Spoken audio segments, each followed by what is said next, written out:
Good morning, chat. My hair is wet and a little unbrushed, but my spirit is also wet and a little unbrushed. Crazy to think a week ago today we played a lot of Paper Mario, the Thousand Year Door. Or not the Thousand Year Door, 64. It's fucking... Look, I've got to figure out how to fill space while I brush my hair. But how y'all doing? Hi. Welcome to stream. I already said that part. We're doing more runs. We're doing more buns. I tried to calc the 2 fights in Meteor Falls that stand between us and acquiring the Rocky helmet. And fun fact, no. I could maybe... It's really frustrating. There is a true double at the start of Meteor Falls that seems really doable until you, like... It's like the Sharpedo Alolan Marowak double, where there's just always something going on that confounds the plan a little bit. There's just a little fucking piss in the mayonnaise. Hi, Izzy. Welcome to stream. Oh dear, I'm talking too much, and the estrogen pill underneath my tongue is now turning into a paste. Oh no. Oh no, it's in places it shouldn't be. Ew. It doesn't taste awful. But it does taste great.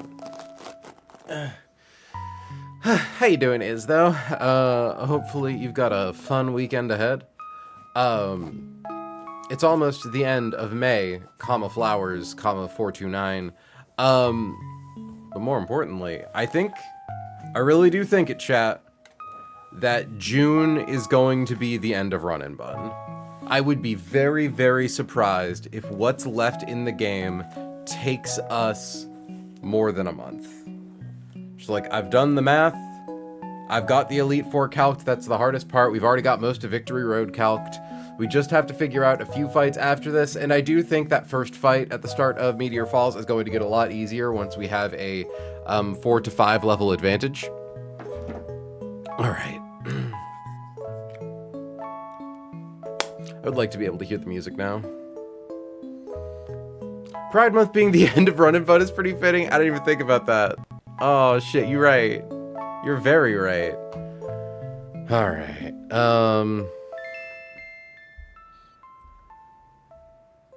Sorry, I'm reading something really quick. So, let's get into it. Also, where's my fucking... Hold on, where's the Elgato thing? I'm just gonna make that invisible. There we go.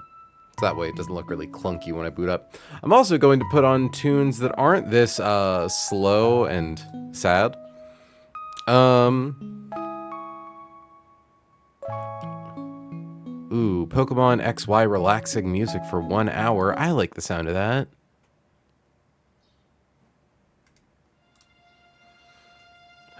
It's a shame. It is truly a shame that, what's the fucking game called? Legend ZA has kind of made me hate the X and Y soundtrack, because I don't actually hate the X and Y soundtrack. I just hate Lumio's city theme. I was never that into it, like, initially, but boy howdy, when it's the only thing you hear for, like, 7 hours, you get real sick of it real fast. What made them think that that game could only have 3 tracks? And that those tracks would be, like, full-on orchestrations instead of, like, the kind of chill ambient shit you get in, like, Legends Arceus? Who thought that was okay? Anyways, so I think I finally figured out how to plug the holes. There was, like, one tiny little hole in the line for... Let me see. Pokemon on the team. What was the Mega they have? Swampert. Swampert, Mega, cool trainer, Shannon. Nice. There we go. Gonna do that. Gonna hit refresh here. Sets us back to singles. Sets us to the rain. Hi, Curses. Welcome to stream. So, the thing is, this fight requires, basically mandatory requires a sacrifice. And we can do that, but we want to calc out all the fights after it to make sure that the thing we're choosing to sacrifice isn't necessary for the rest of, Victory Road, because while rain is not the most commonly used Pokemon in our box, but has undeniably had really strong niche cases. XY music is so nostalgic for me because it's the first Pokemon game I fully played through. God, I'm old! This is what I feel like, or this is what it must have felt like for all the Gen 1ers when, like, my generation came up. We're like, yeah, we got our start in Gen 3. Us plucky youngsters having our first real Pokemon adventures in Generation 3 Pokemon. I'm surrounded by toddlers. I'm surrounded by toddlers in the infantile. Izzy Whooperstan. I remember, oh my lord. I did also grow up with Ruby too. Oh, okay. Okay, so you're around our age. Okay. You just only really got into Pokemon with XY. That's fair. I actually have a very strong memory of the release of X and Y, because I was a sophomore in high school, which meant that I'm 20 lot. Okay, so you were just into vintage games and got a copy of Ruby. Yeah, no, you are a toddler. You are absolutely toddling. I was a sophomore in high school, which meant I was like old enough to like want to do shit, but not old enough to have like any independence. Like I didn't have a driver's license or anything. And I remember I was staying the night at a friend's place and he had a GameStop within walking distance. So we went to that GameStop on the release of X and Y, and I picked up my copy of X, and we got back to I guess it'd be her place now, and like we sat down and I unboxed it, and I was like, oh, I'm so excited to start playing this, because it was that friendship where we would both hang out and just play like different video games but in each other's presence. Except I didn't have a charger for my DS and it was like blinking red, so I basically made it to like the first route of the game, and I was like, I'm kind of really excited to go home because I'm gonna get home, be able to plug this in, and just spend the rest of the day playing games. And then my mom was like, hey, we're going around to some wineries for some wine tastings, and we don't want to have to drive you all the way back home, so you're coming with us. Teenager who's not old enough to really appreciate going to like the scenery or the vistas for wine tasting, and you really want to play your video game, but you can't because your DS is dead. And you have to sit here with us the entire time, and we're going to keep you out until literally like an hour before you have to go to sleep. We're going to keep you out all fucking day, and then you're gonna have to get home and well, you've got class in the morning, so you better fucking to bed, kiddo. That was maybe the worst day of my life. And I've been jaundiced. No, it's because my family was broke, so we only had really old game systems for a long time. I love the idea that being really broke means you play Pokemon Ruby. Man, I wish Pokemon Ruby was a game broke people could afford. That'd be so nice. I mean, it is if you're Japanese. If you're Japanese, Pokemon Ruby is like 30 bucks. I also grew up watching VHSs instead of DVDs. Okay, that's... No one's charging you exorbitant vintage prices for DVDs. Yeah, no, I still think about the fact that I've given away at least one copy of a Gen 5 game and at least one copy of a Gen 4 game as like a re-gift to a friend as a birthday gift. It's like, fuck me. Fuck me, why was I so stupid? How do you think I feel about Suikoden? How do you think I feel about turning Suikoden 5 into GameStop? Oh! I know. Well, I mean... Little and stupid. God, because what console would Suikoden 5 have been on? PS2. PS2? Okay, that's still pretty old. Alright, anyways, so we're doing math.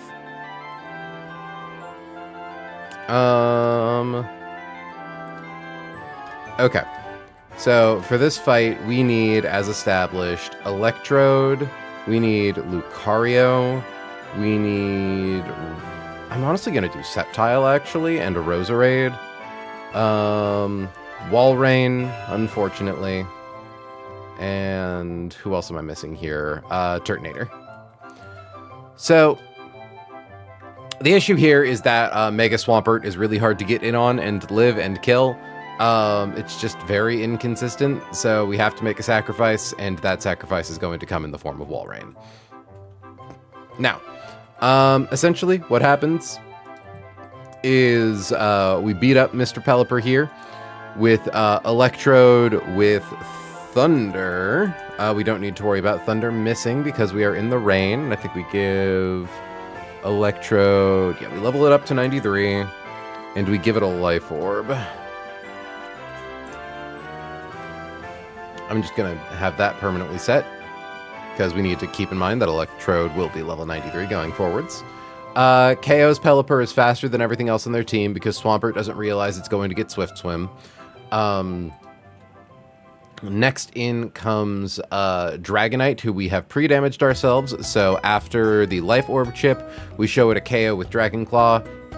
We use Volt Switch to chip it, break its multi-scale, swap to Lucario, who has Never Melt Ice. Never Melt Ice and the move Ice Punch. We are deleting Aura Sphere for it. Because if we truly need it back, like, we can just tutor Aura Sphere with the TM. So we teach Lucario Ice Punch with Never Melt Ice. As you can see, it does 95%. Electrode did like 10% or something before with Volt Switch.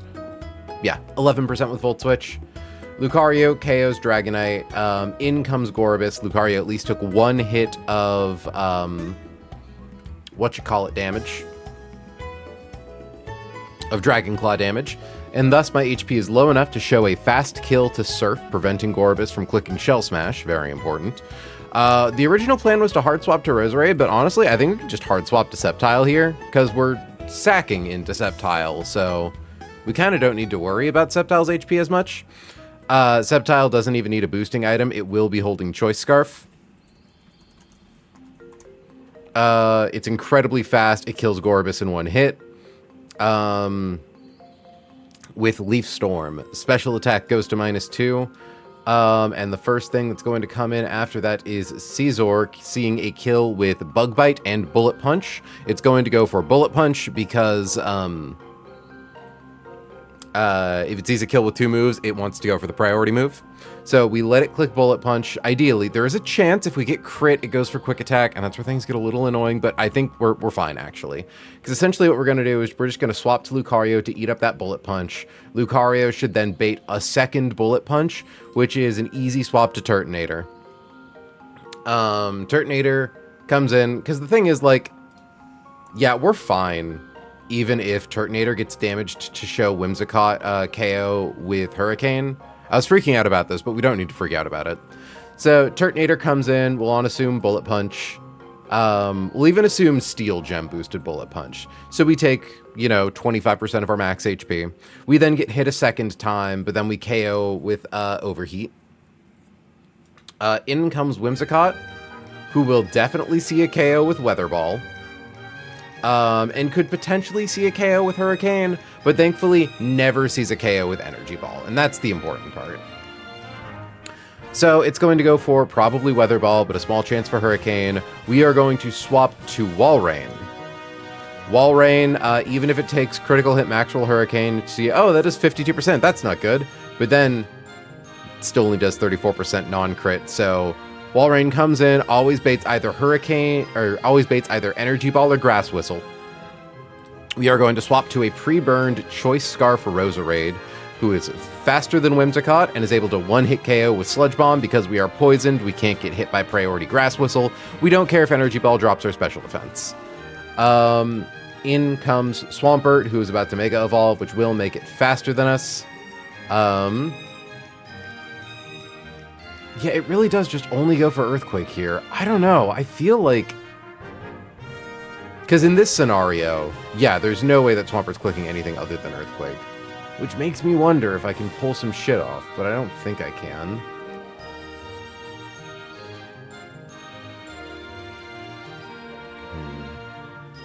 Because it's like there's nothing with Levitate that could kill this thing. Yeah. So at that point, it's basically guaranteed to be Earthquake, which is a swap into Havara. It Mega Evolves, we die. We bring in Sceptile for free. Sceptile with the Choice Scarf is faster than Swampert in Swift Swim, and one-hit KOs with Leaf Storm. Easy peasy, nice and breezy. Yeah, so I'm just gonna make a few tiny adjustments here, which is Swap to Sep. OHKO with L Storm. Swap to Sizz, which is swap to Luca. Swap to Turt. OHKO with Overheat. Swap to Whim. Swap to Waller. Swap to Rose. OHKO with S-Bomb. Swap to Swam. Swap to Waller and Sack to Sep. OHKO with L-Storm. Alright. That's the second to last Mega Swampert we have to deal with. Okay, so next up, we have Cool Trainer Carolyn. Let's see what we've got. Yeah, I think everything else here is all good to go. Nerf Melt Ice, Choice Scarf, Turtonator with nothing, Walrein with Citrus Berry, Sceptile, Choice Scarf. Yeah, we're good.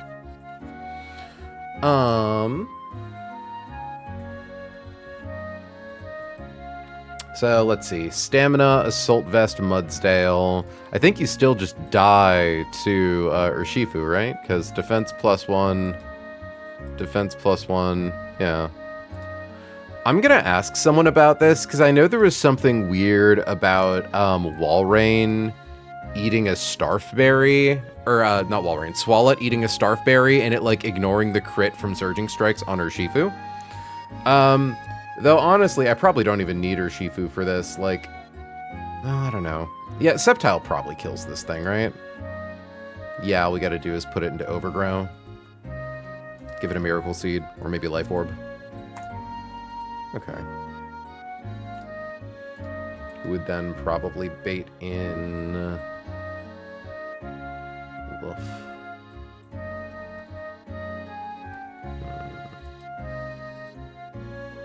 We're faster than fucking everything. That's cool. Stealth Rocks, Spikes. Actually, that's not cool, because if we're faster than everything, the first thing that comes in to see a kill on us is Ferrothorn. And we'd really rather Ferrothorn not come in next, because then it will go crazy and set up like hazards and shit.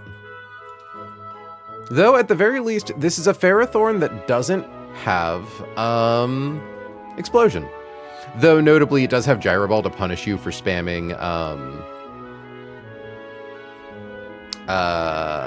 Rapid Spin, which is funny. Though, I mean, like, Corviknight could probably sit on this guy pretty easy, right? Because, like, how much PP does Defog have? 10? 15. Power Whip. 10, which becomes 16. Gyro Ball is 5. So 21 damaging move PP. Why do I have so many things open? I guess let me go and double check that. Oh, that's optionals. Power Whip, Gyro Ball, yeah. Okay. Because, like, in theory, Corviknight can come in on this guy with, like, Roost, Defog,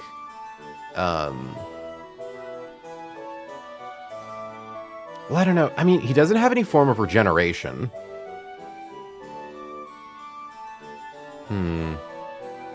I don't know. We'll see if we can't just get him in last. Roserade without a Choice Scarf.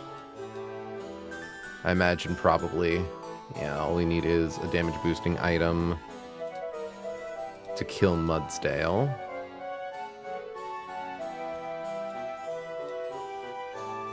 Yeah, Life Orb does it. And she could then come back in to beat Blastoise later.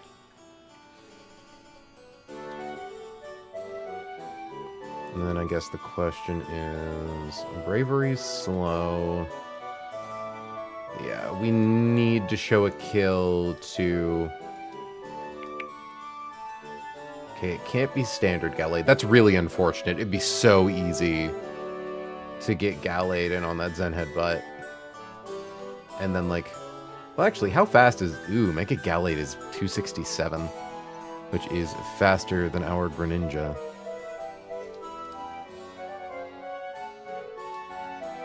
But slower than our Dragapult. Okay, is there a guy that can bait Gallade in for close combat?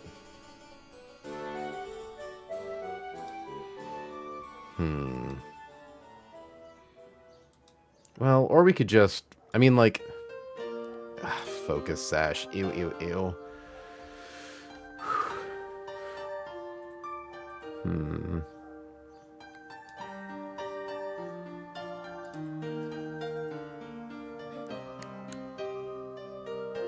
Man, I think it's really cool how Dragapult just kind of, like, absolutely demolishes this guy, actually. That's very cool, Dragapult. Aerodactyl almost does.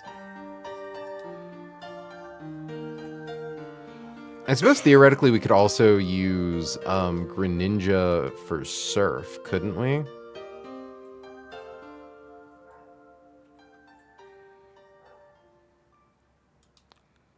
Like...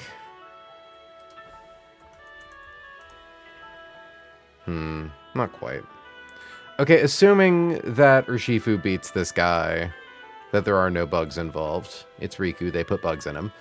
Who do you bait in?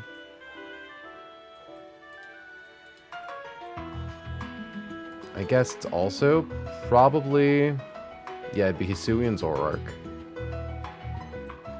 It's such a shame that we don't have a way to, like, trick it with, like, an ankle-breaking maneuver for a Surging Strike's kill. Yeah, so the only thing that's faster than Urshifu Rapid Strikes is Zoroark.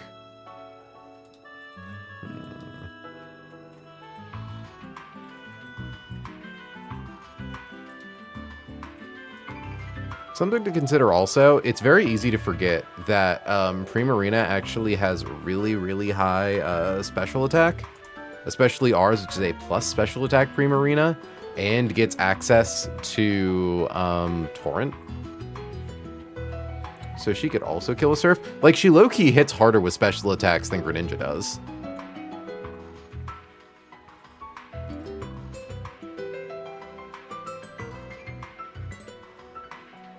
We could get Blastoise in for Earthquake. It's not really good for Roserade, though. Like, even if she doesn't die to it, that's still a lot of damage.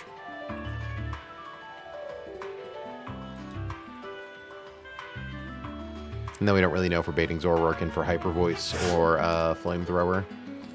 Though, honestly, I am starting to think, like...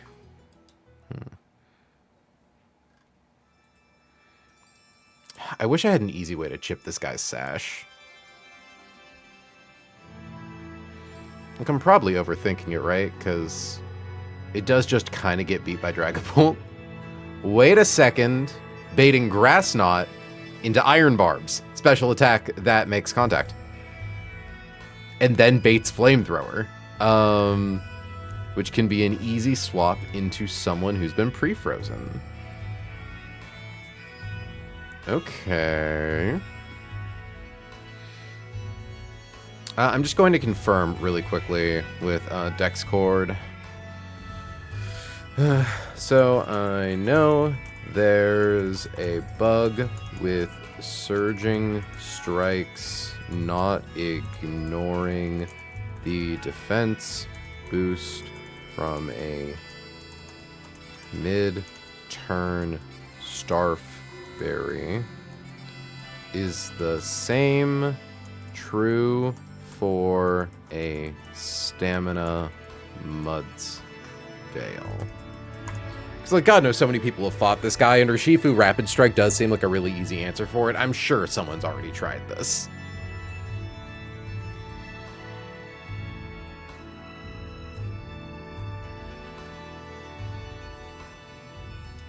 But yeah, no, I definitely... Yeah, and then baiting Flamethrower. Or I almost wonder, actually, would Garchomp be better for this than Togedemaru? And baiting, like, Hyper Voice. Yeah. Because what we can do is... God, that's a lot of damage on Grass Knot. Garchomp is heavy. But if we bait Hyper Voice, then it's literally 0 damage on the swap to Dragapult.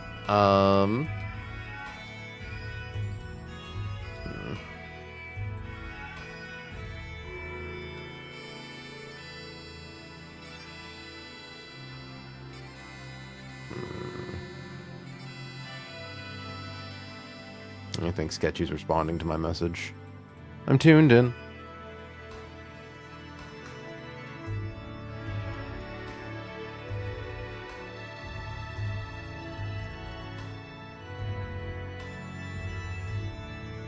I'm sorry, chat. We are, locked in, as the kids say.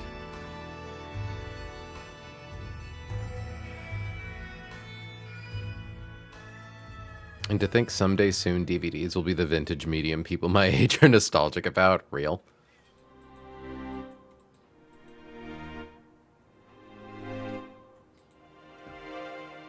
Yeah, no, XYOST is so good.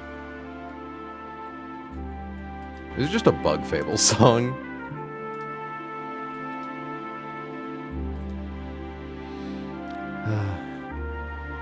They were typing and then they stopped typing. Alas. Tragedy. Whoa. Okay, we're going to assume it works for right now. Like, I'm sure I could probably just check, like, Peach Owl's videos. He has a Surging Strikes or Shifu to see if that doesn't.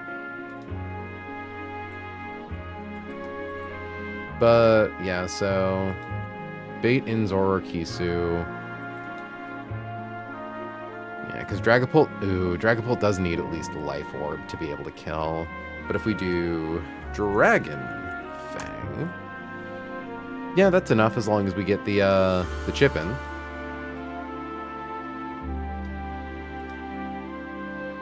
Because then it's literally a free switch in. It does drop our special attack, but that's kind of fine. But what do we bait in after that? Why the fuck? Yeah, I suppose it would be Ferrothorn. We are incredibly fast.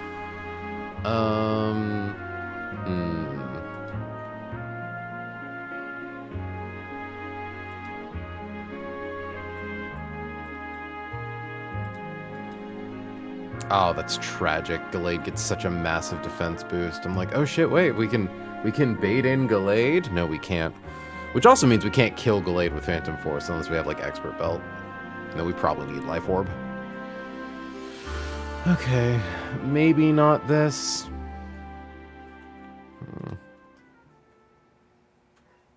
I don't know. I really like the Grass Knot strat.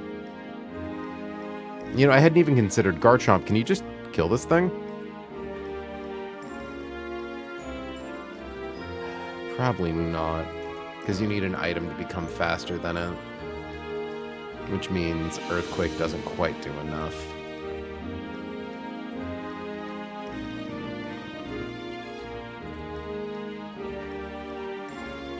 Who's fast as fuck with the Dark-type moves?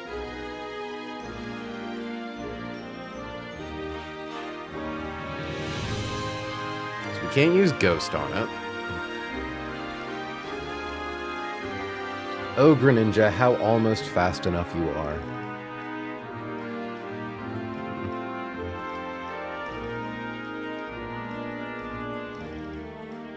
Yeah, because I can't just, like, give Dragapult a Roat Berry if I'm feeling lazy.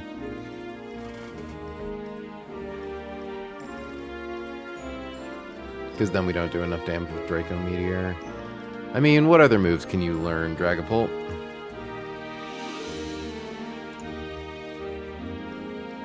Ooh, actually, you know who does outspeed this guy and actually currently has a Dark-type move? Barrascuda. Where are you, Mr. Scuda? Oh, wait a second. Lopunny. Mega Lopunny outspeeds Fake Out Double Edge? Yeah, hold on. We don't even need Double Edge. We could probably just use Rock Smash. What the fuck? Or like Secret Power. Secret Power is weaker than... Oh, because it's a normal type, right. funny. It's not quite a kill.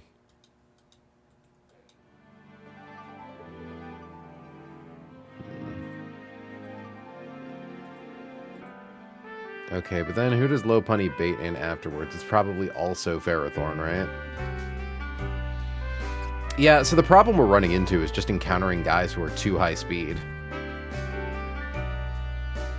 I mean, like, we could make a plan to deal with Ferrothorn early, or just exist around spikes, but...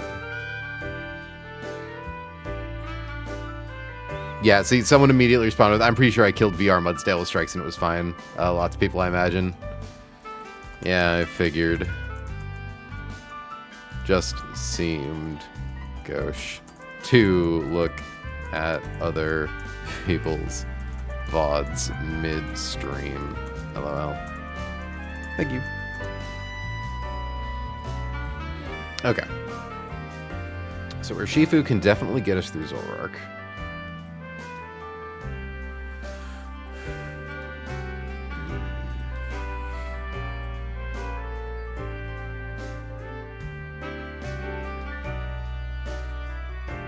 Yeah, I don't know though. I just... Hyper Voice, Flamethrower, Grass Knot, like... doesn't do that much damage.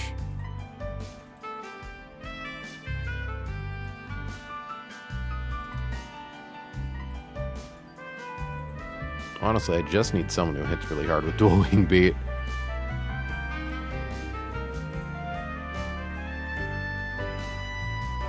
Ooh, could I use Houndoom? Yeah, I could probably use Houndoom to beat Zoroark. It wouldn't be fast, but... Oh, that's a lot of damage, though. Well, hold on, actually. If we gave it +1 speed, i.e. Choice Scarf. We could swap in on Grass Knot, the most damage... Okay, assuming we're level 95. The most damage we take from Grass Knot is 20%, which keeps us out of Gyro Ball range, which means, yeah, we probably bait in Blastoise for Earthquake afterwards.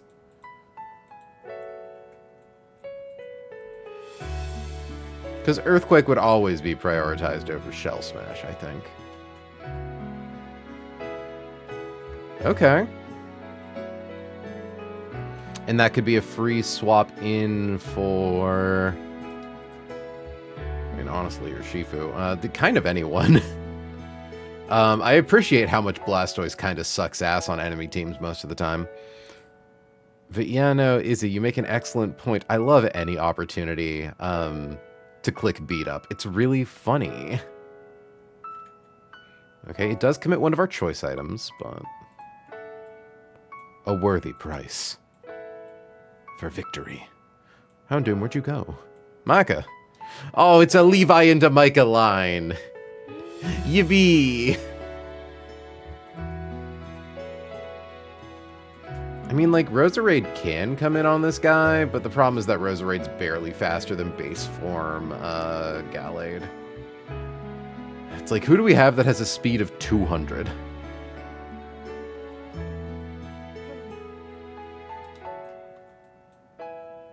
Yeah, Thunder's not killing this guy. Ice Beam is too dangerous.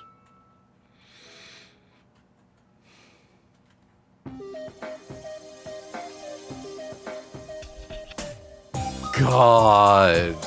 Ooh, I forgot about this song. It's so fucking good. Blaziken, can you kill Ferrothorn through Okaberry? Yeah, you totally can. That's really funny.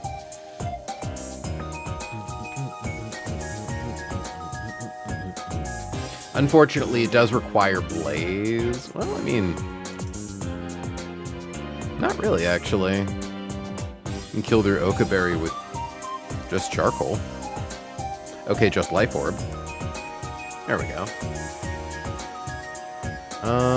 Special attack of 110. Yeah, you're definitely stronger than Turtonator in that regard.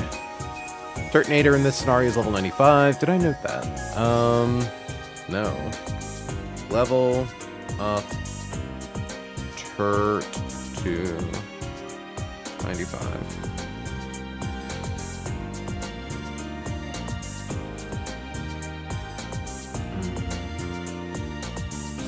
Yeah, it would require Life Orb as well.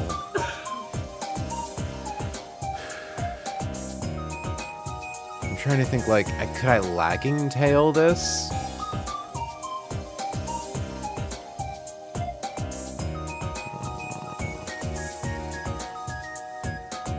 I mean, I could also just plan around... Yeah. Assuming one set of hazards goes up. Because, like, who do we bait in after this? It's just Braviary for Hurricane or Psychic. I don't like that. And that's going to be the exact same if we use Blaziken. No, it won't, because Blaziken's faster than Braviary. Wait. Okay, it could be Close Combat or Zen Headbutt. Both of which Dragapult live. Oh wait, Dragapult lives from regular Gallade. Okay. Because let's see, right?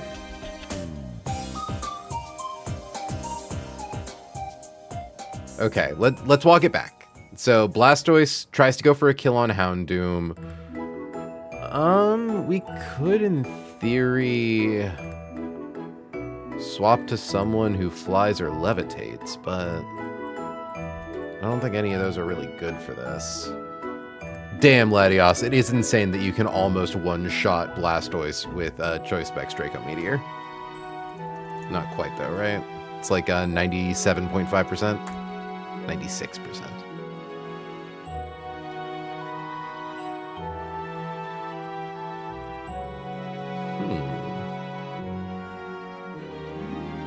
Make a Slowbro time, perhaps?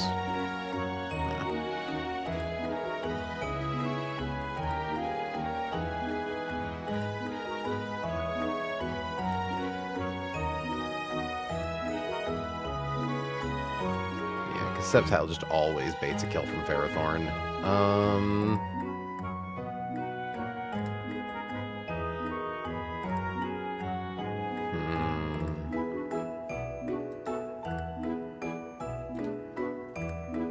And obviously we can't let it set up Shell Smash. Even if it's not that strong, Shell Smash is still dangerous. So Shifu, how much damage do you do with Thunder Punch? Not enough.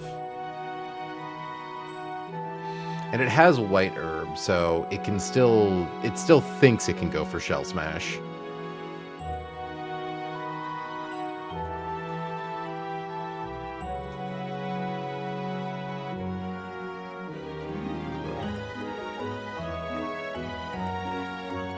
Roserade doesn't need any held item help. 104, 105. See, it's like what I would love is if like I could somehow kill it with Greninja and then like fling at Ferrothorn to prevent it from clicking a setup move.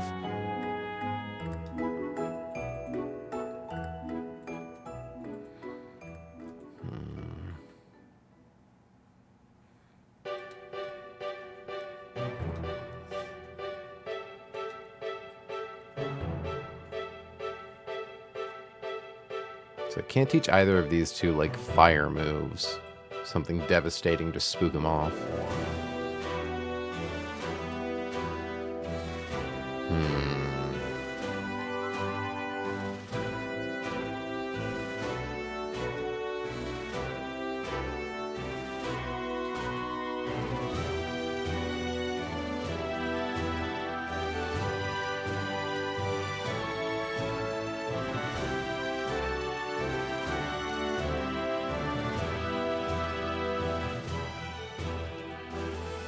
I mean, what happens if we go... No, we can't go Mega Doom, because Mega Doom isn't faster than Zoroark. Yeah, we need the Choice Scarf speed boost.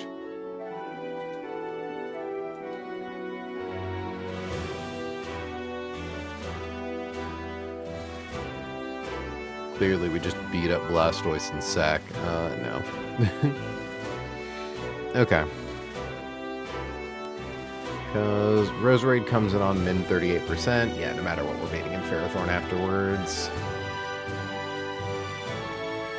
So I don't have a way to, like, reduce speed on my team safely. Like, I can't pre-para and then just hope for the best. Though, to be fair, no, actually, I do think Ferrothorn is so slow, even pre-para won't bait it in. Yeah.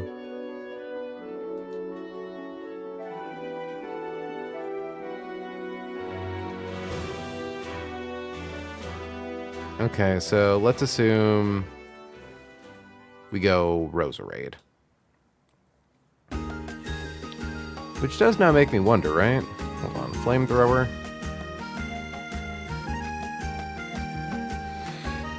Yeah, in this world, we kind of don't need to use our Shifu. We can just slot compress. Because I think Roserade being pre-damaged to... Because we don't care if Zoroark clicks Nasty Plot or not, right? So all we need to be is pre-damaged to 71.1%, which lives critical hit Earthquake. Okay, yeah, we can cut Urshifu out of the line. I assume. It requires Life Orb, though. So maybe not.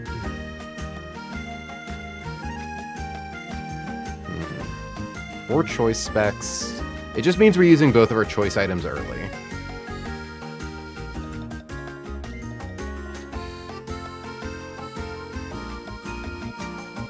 Yeah.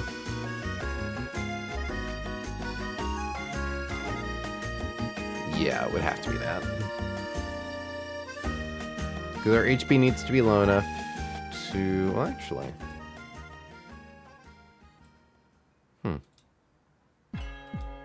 I suppose we could technically get Braviary in second. No, we couldn't. Because if we were getting in Braviary, we'd be getting in Ferrothorn.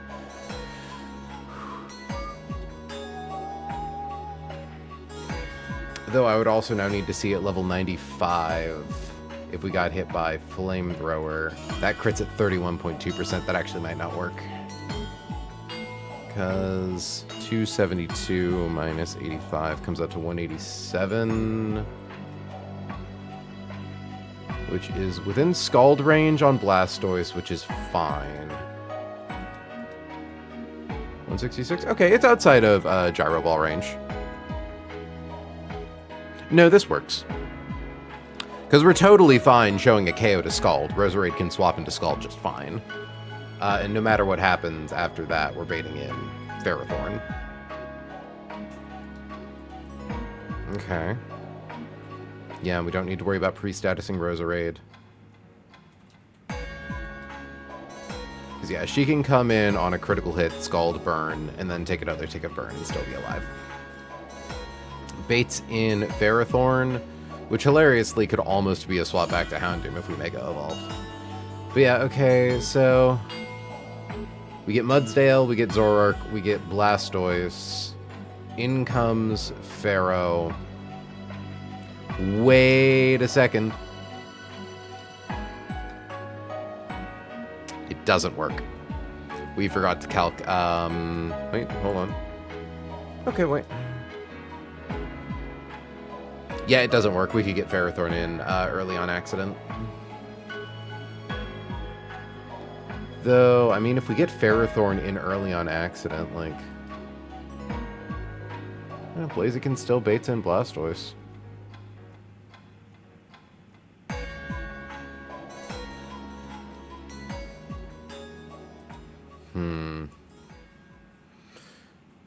No, this doesn't work because Houndoom has to take some amount of damage as well in order to make sure that its HP is low enough to always show Blastoise a kill with Earthquake. Because if Zoroark does go for Nasty Plot, then we don't take any damage, obviously. Yeah, okay, we need a guy here. So we'll assume Urshifu doing the job. Then goes to Houndoom, then goes to Roserade. In comes Ferrothorn. We swap to, we will assume in this moment, Blaziken.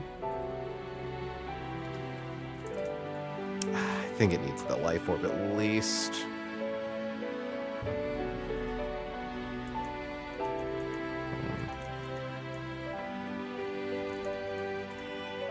Yeah, Charcoal barely doesn't do it. That's so annoying.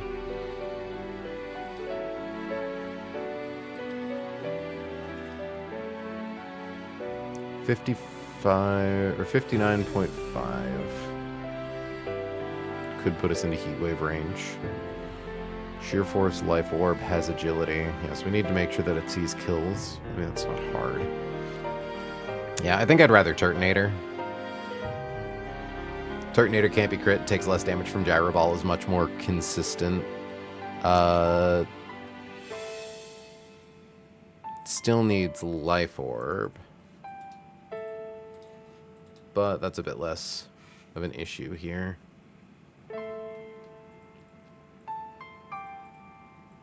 So there's a very real chance Ferrothorn doesn't do anything, which is good.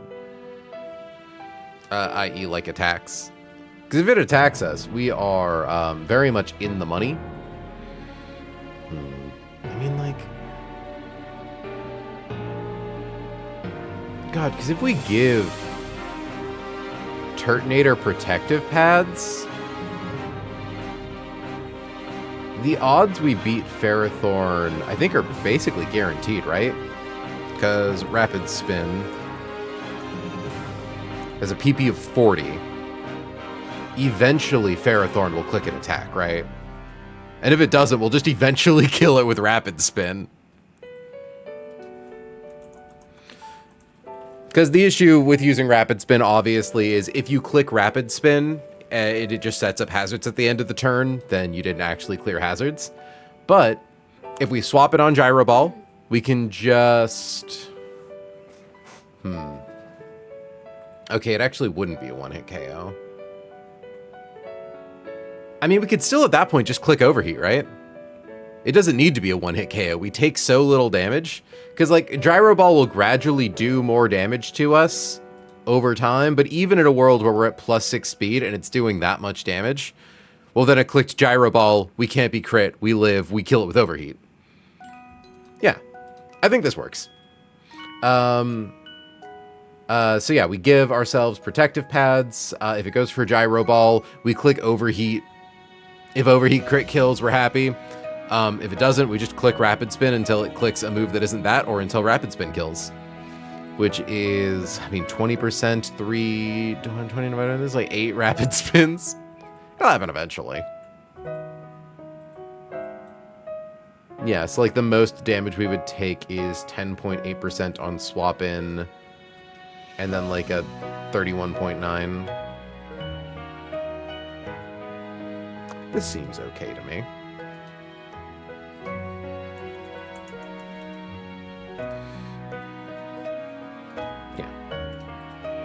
The important thing is that we're getting Braviary in next. It always sees a KO with Hurricane or Psychic and never Heat Wave. So I guess now we just need to find something that can swap in on both Hurricane and Psychic, outspeed and kill. Not you. Not you. It's like I could give you an Assault Vest since we don't need... We're only using one choice item in this current line.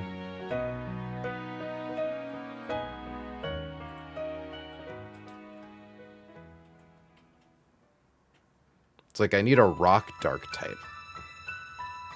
Or like a steel dark type.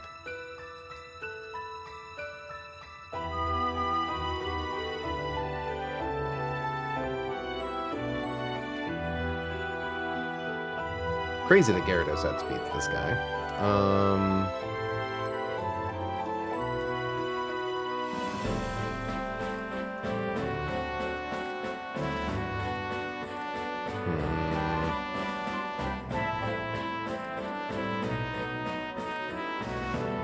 Yeah, I suppose that's just kind of the power of a special attack of 112 with Sheer Force Life Orb. Oh! We don't have to worry about Hurricane confusion. Sheer Force. Okay. That actually makes this easier. This is probably just something we do with an Assault Vest, right? Oh, it requires Spell Tag to kill. Which makes sense, but it annoys me.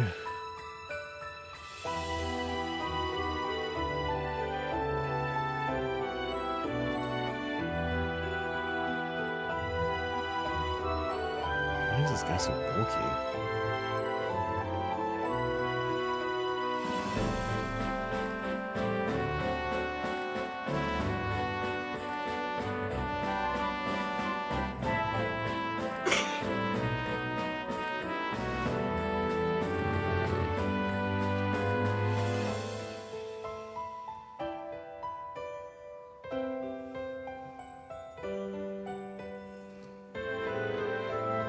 Okay, I could in theory swap to someone who lives Hurricane and Psychic and then always baits Heat Wave.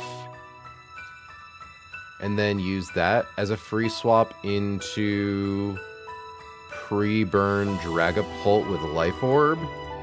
And then Life Orb could chain, right? Togi?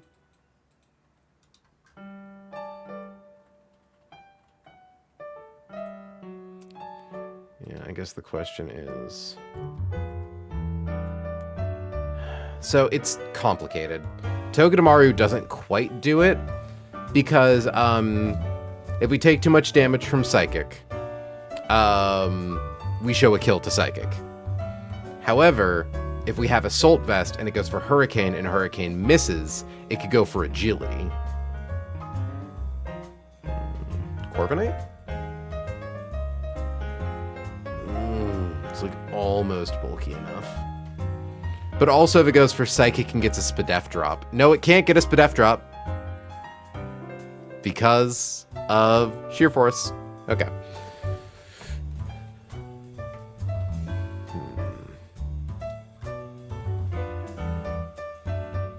So all we need is someone who always shows a kill to Heat Wave. Yeah, no, of course Lucario would die there. Electrode dies to all of that. Yeah.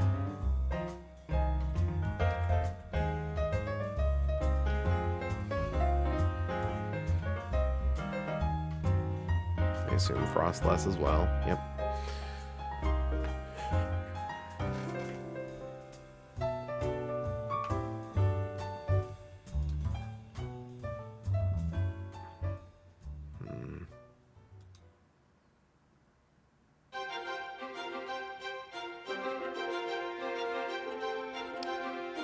No, hold on. We can use Corviknight.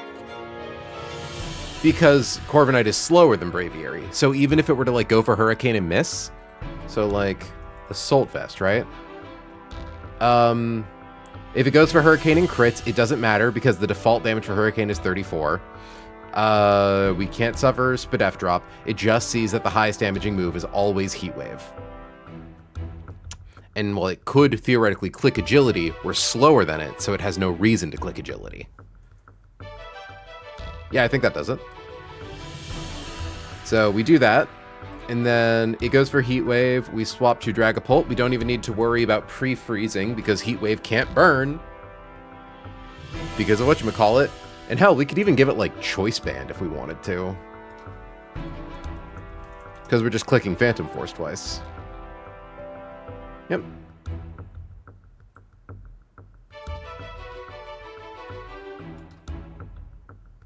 Line found. Alright, that wasn't too bad. Notes. I don't think there are any... Oh yeah, we want to level up Houndoom. Hound to 95. Pre... damage, yeah, which also means we aren't doing any pre-status here. So we do need to calc beat-up power to make sure we actually kill Zoroark. But if we fail to KO a Zoroark, like... Well, I mean, Sucker Punch only does 71%. This isn't actually guaranteed. An attack of 20... 87... Oh, we actually might not do it. Okay, so let's see. Urshifu Rapid Strike has a beat-up power of 18. Because, like, if we could do a damage boosting item, we'd be fine, but we specifically need a speed boosting item.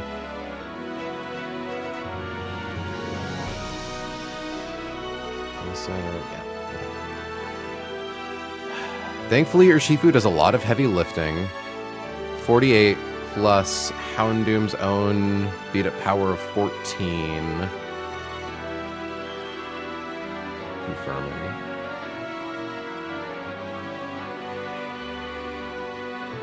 Yep. 36. Roserade. I genuinely might grab Sceptile over Roserade just in case it has like a... See, Sceptile's a beat up power of 13. Roserade has a beat up power of 12. So we do... Well, yeah, we'll see. We'll see if it works with Roserade. Oops. Okay. So as we established, 12 is 32.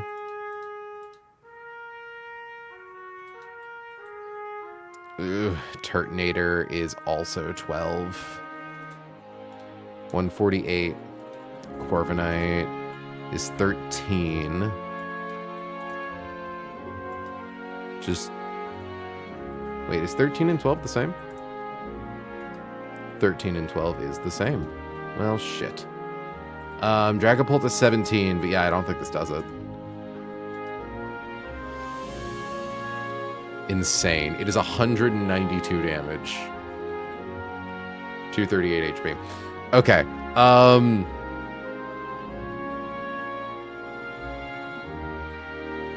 I think we can sub out Turtonator for Blaziken and just not worry about anything.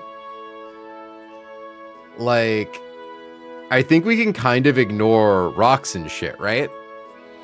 Because Corviknight only loses an eighth of its max HP to rocks. Or like, okay. Who do we have for steel types? Unfortunately, Excadrill. We can pre-paralyze Excadrill to make it slower than Braviary and give it an Assault Vest. Assault Vest, status, paralyzed, because then it's slower, because we don't actually need it to click a move. Yeah, so at that point, Hurricane crit 57 never puts us into non-crit Hurricane range. Okay, so no Corv, yes Excadrill. That is a massive upgrade. Excadrill gets a base 18 power thing. So let's calc with these upgrades. So we know that our Shifu, 130, Excadrill, 135. So beat up is 18. Do that twice, that's 48. Plus 48. Obviously, we have to have Houndoom no matter what, which is 14. Which is a nice 36. That gets us up to 132. Dragapult has 17. Which is 44. So that's 176 right there. So let's see what 212s does. 32 twice. 240. Nice. We did it. Because I'm like, theoretically, I could sub out Turtonator for Blaziken, who has, like, can still one-shot Ferrothorn with Overheat. I'm glad I actually did the calcs, because, yeah, we had a lot of low-attack guys. But, like, Blaziken can do the same thing, but also has, like, a base attack of 110, I think. It's so fucking funny. Okay.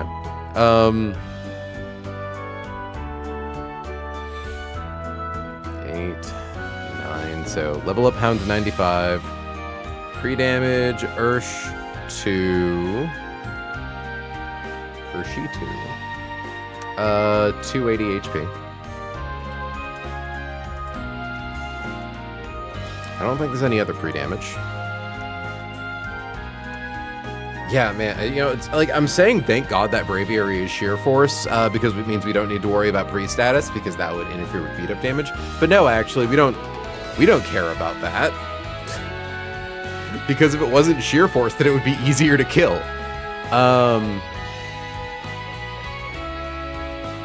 Oh wait, we can't give Dragapult Choice Band, because we're using Choice Scarf and Assault Vest. Thankfully, let's confirm that Life Orb does in fact do the job. Life Orb into Braviary kills. Life Orb into Mega Gallade kills. Cool. Okay.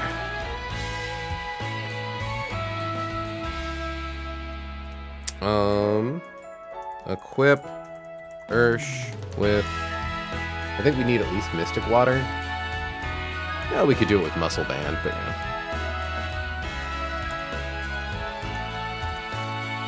Equip Hound with Choice Scarf. Equip Rose with... She also kind of doesn't need any held item in particular.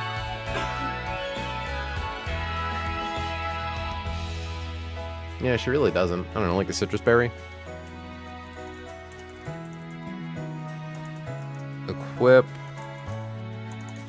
Turt with Protective Pads. Equip Exca with Assault Vest. That's right, we need to prepare a Exca. That's a problem. Pre-paralyzing Excadrill doesn't work. Because if we prepare Excadrill, then it doesn't contribute to beat up. Good catch, April. Good catch. We can't prepare a Togi. Well, obviously we can't prepare anyone. Okay,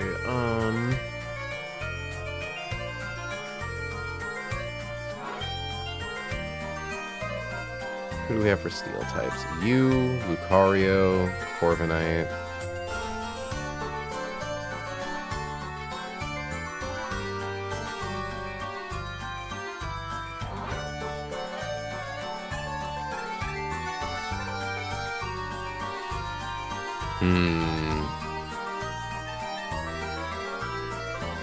Corviknight has a base power of... Okay. 78.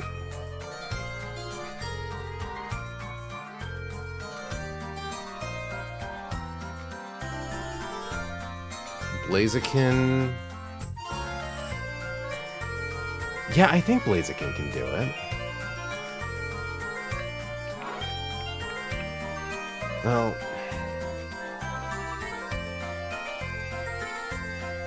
No, because Blaziken needs a Life Orb strength boost or better.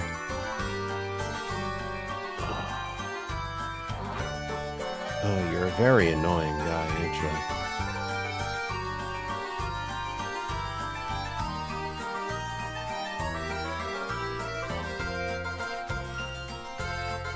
I just need someone who's slow and takes the most damage from Heat Wave. Fire's good against steel, bug, grass, ice.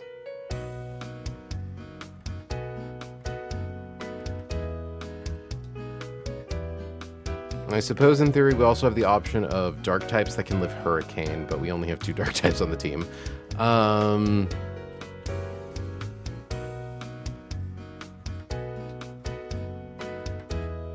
that makes sense.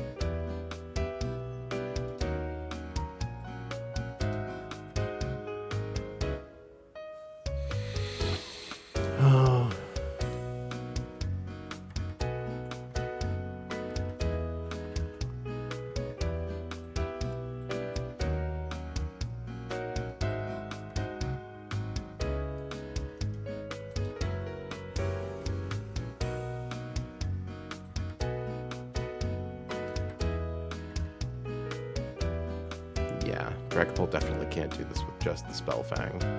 Or the Spell Tag.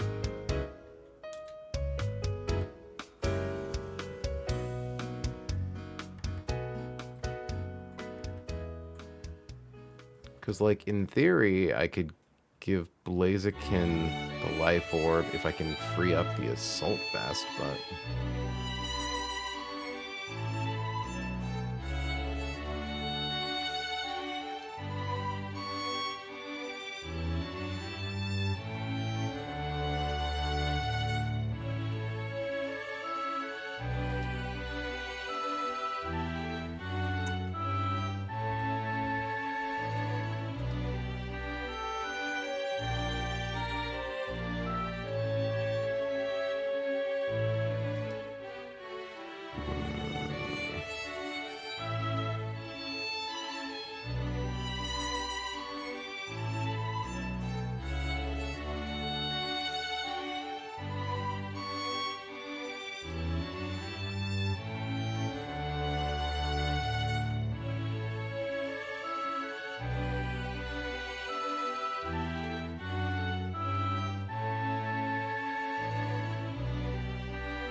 Because, yeah, Sceptile does 13.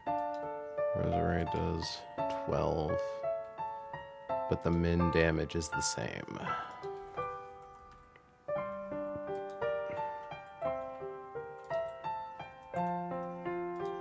Yep, 32.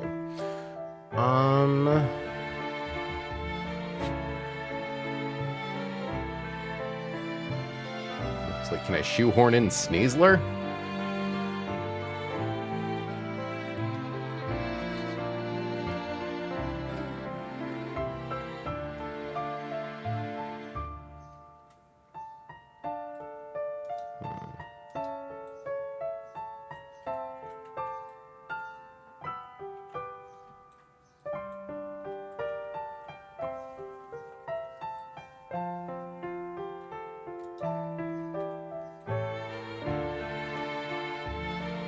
Like, okay, what happens if I just use Dragapult to beat its work?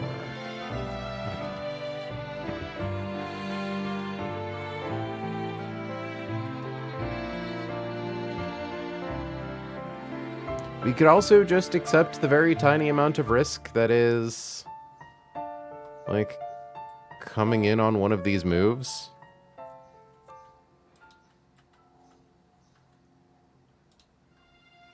Like, Togi has a base power of 14. Not as beefy as Excadrill.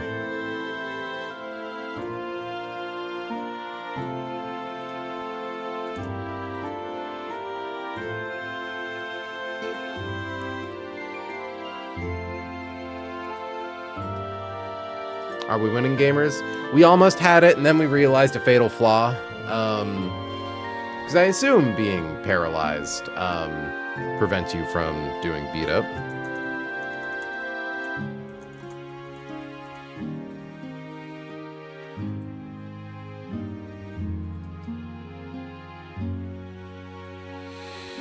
Yeah. Each strike can get a critical hit independently. If the sturdy ability Focus Sash or Focus Band activates before the final hit, the subsequent hits will still deal damage and therefore cause the opponent to faint. I don't think that's true.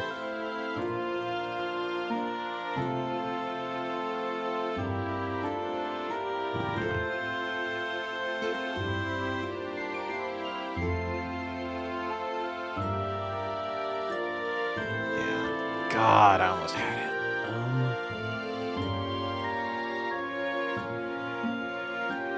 Okay, well, let's just take a look, right? Get rid of you, get rid of you. Grab Blaziken. Grab...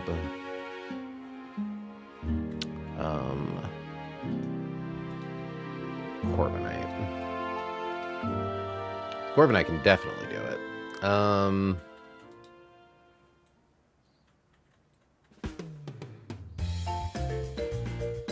Why couldn't your base attack be slightly higher? Okay. So, 14...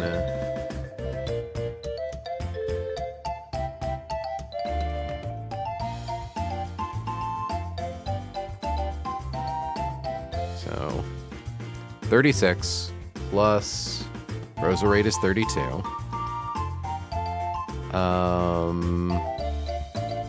Which means Corviknight, I think, is also 32, right? Okay. But then we have two 17s with Blaziken on the team. So, becomes plus 44, plus 44, and then her Shifu is an 18, which is plus 48. 236. Undersells. Fuck.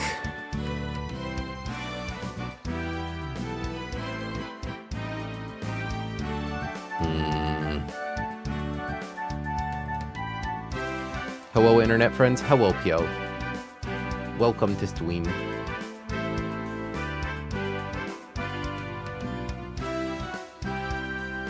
Okay, so here's what I'm thinking. We in theory know how to handle Ferrothorn with Turtonator, so maybe we just re-examine the line and potentially go down a different path.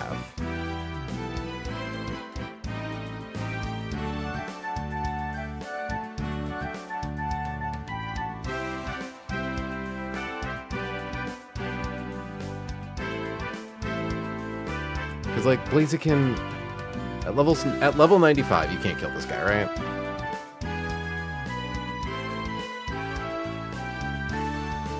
I mean, I suppose you could if you got put into Blaze, but... yeah, because the problem I have, right, is...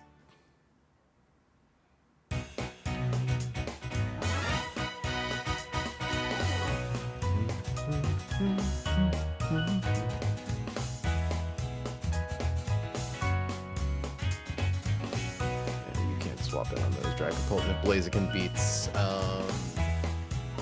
Ferrothorn, it's Gallade first.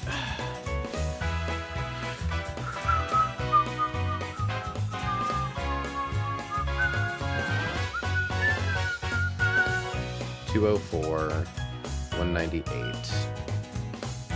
Who sits in that golden zone that can get Gallade in for close combat? I'm gonna hit refresh on the page. We're gonna take this from the top.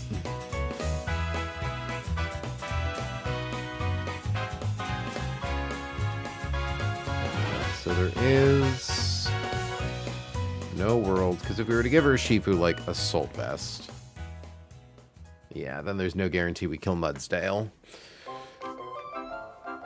So we have no way of stopping Zoroark since we can't prevent it from coming in. Or, like, can't prevent it from seeing a KO.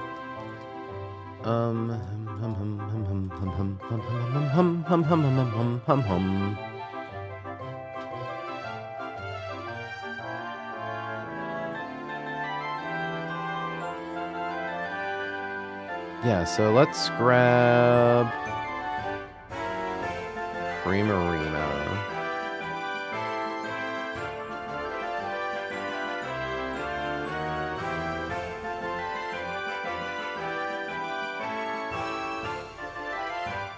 How much do you do into Ferrothorn with Flip Turn? While in Torrent? And a mount.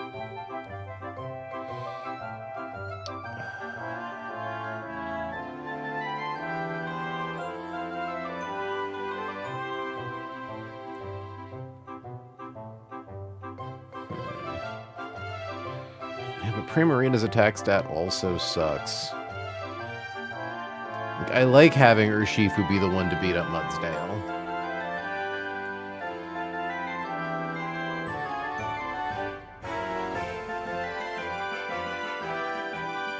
I am thinking about Togedemaru again. Well, okay, hold on, let's look at this.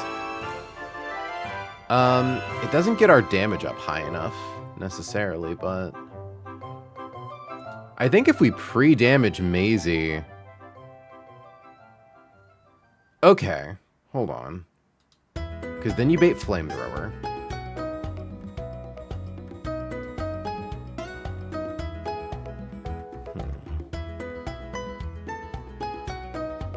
You don't need to worry about Houndoom burning. Because what I'm thinking about here, right, is Grass Knot. We always take the Grass Knot damage. With Assault Vest. Like...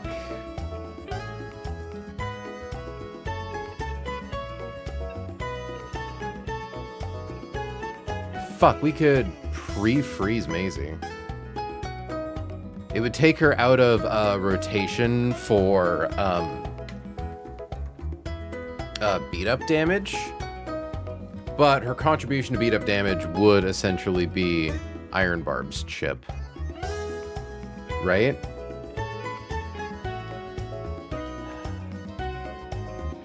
Like, if Maisie comes in, frozen, takes Grass Knot, if we were to give her an Assault Vest, I don't think we need beat up at that point, right?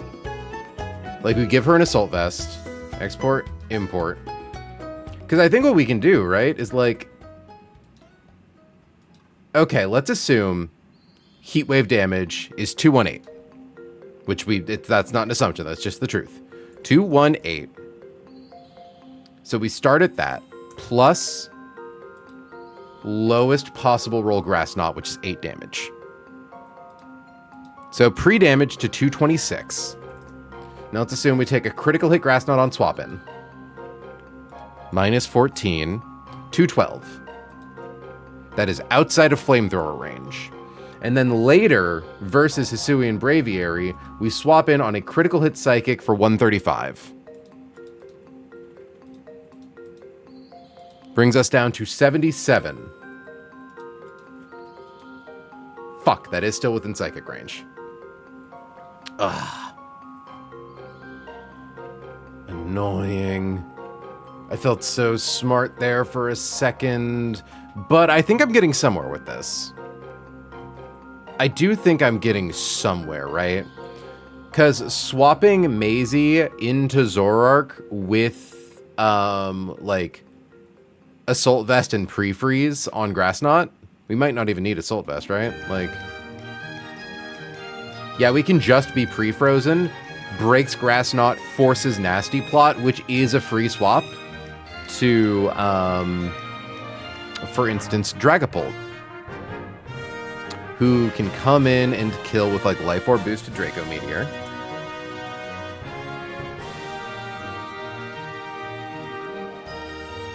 And then at that point, probably just baits in... No, doesn't bait in Ferrothorn, actually. Well, might still.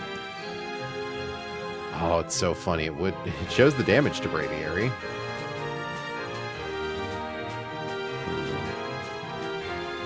I think Ferrothorn still comes in because it sees the out damage.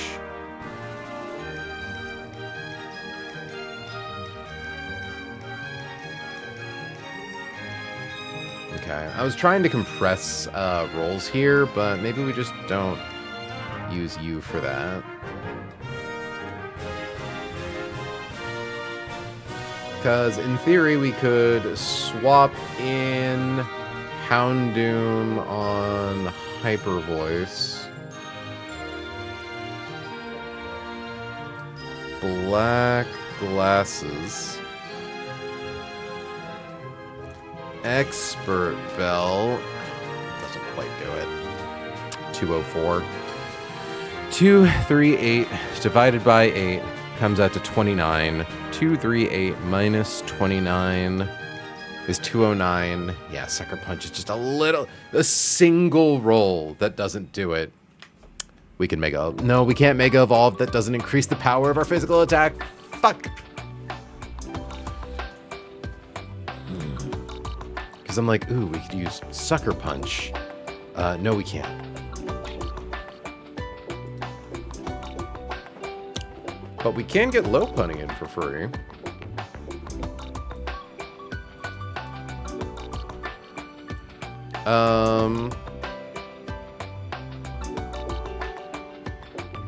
Mega Evolve, Fake Out into Rock Smash so we don't take any damage.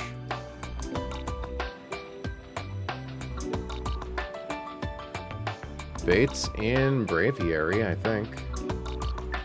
Okay, hold on. It's hilarious that we're using Togedemaru not for breaking Focus Sash, but for, like, chip damage. Because Lopunny doesn't learn any other fighting moves, right?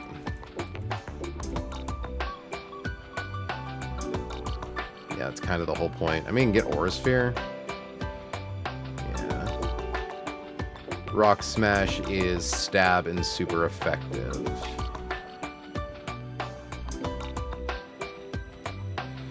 Okay. So, Fake Out, Mega Evolve, kill with Rock Smash. We're faster than Ferrothorn, so we bait in Braviary for Hurricane or Psychic. It sees kills with them, so it goes for those over Agility. Very important.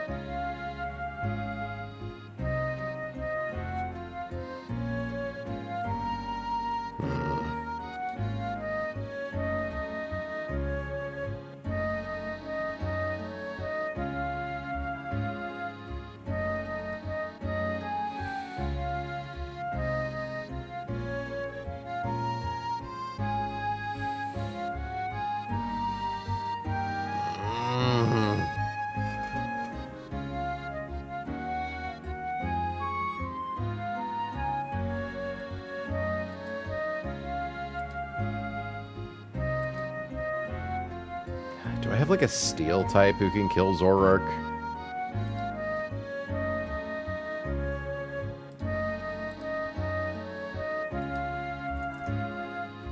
No.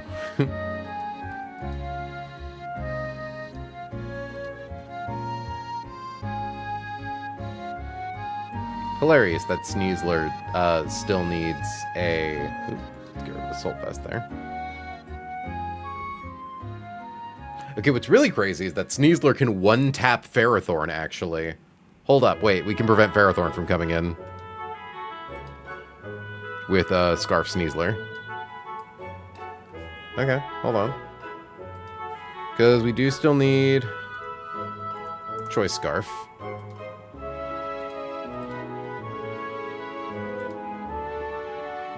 We come in, Zoroark's already taken damage, we kill it with a Scarf boosted knockoff, or Scarf speed boost. Crazy that we don't threaten Braviary with a KO. Yeah, we do just kind of bump back into the same problem now, don't we?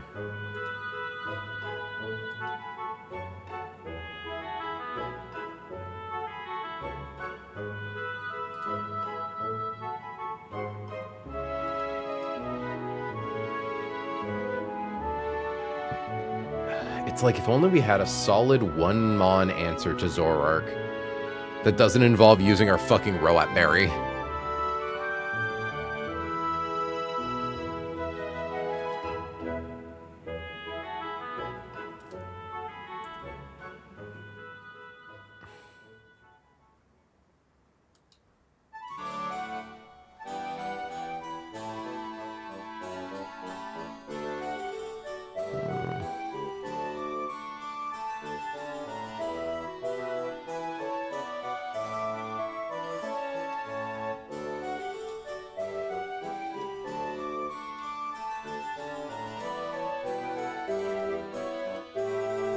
Man, this would be so much easier if Roserade was 1 speed point slower.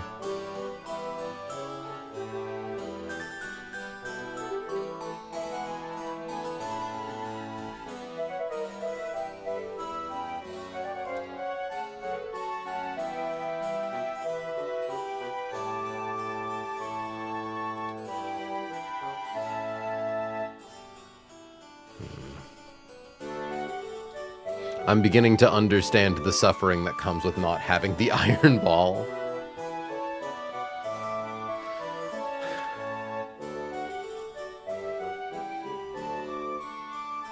I mean, this also works if I just sack a guy to get Dragapult in on Braviary.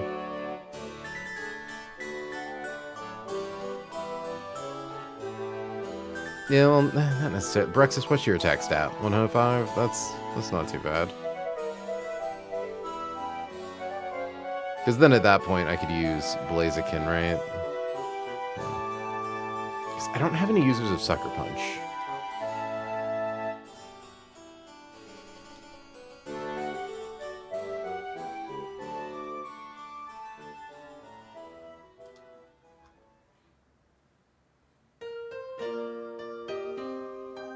Dragapult, what else can I teach you?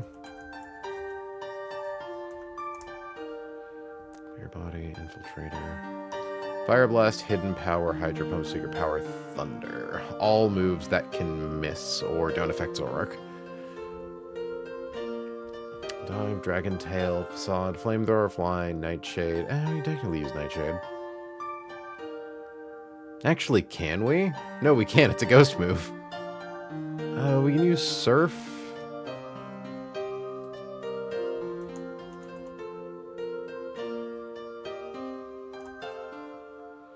Yeah, the only problem I have is, like, if we come in on Grass Knot, we have to take at least 1 Flamethrower, and if we get burned, like, that's bad.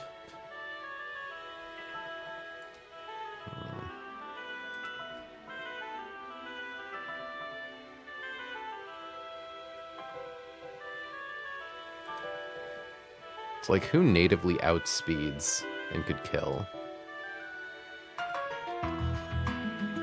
I am kind of intrigued by the Sceptile option here. Like, we have to go into Overgrow, but...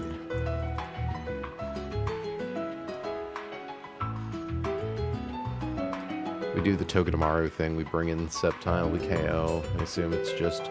Yeah, it's Ferrothorn for a move. The problem is just that, like, Turtonator is fine before, but if we don't have Blastoise KO'd, it becomes really inconsistent.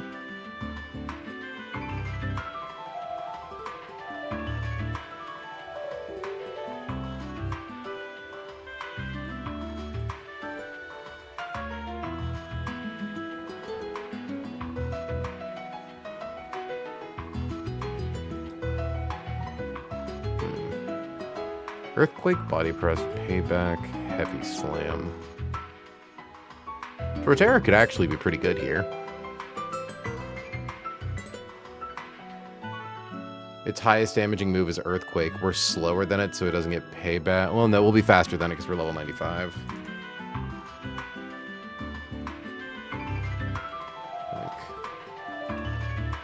It's not a huge difference in power. Because, like, in theory, it's Giga Drain, Synthesis, Synthesis, Giga Drain, Synthesis, Synthesis, right? And then we get in Blastoise for... We don't even necessarily get Blastoise in for Ice Beam.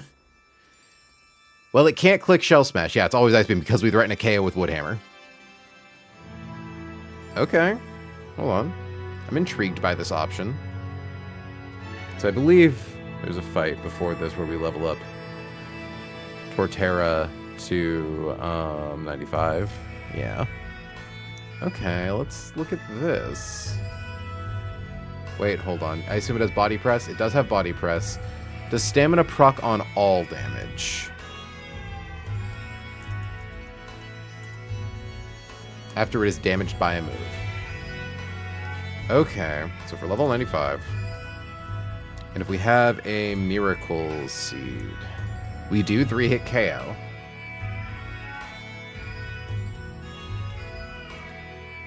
That's not too bad. How does Mega Slowbro do into this guy?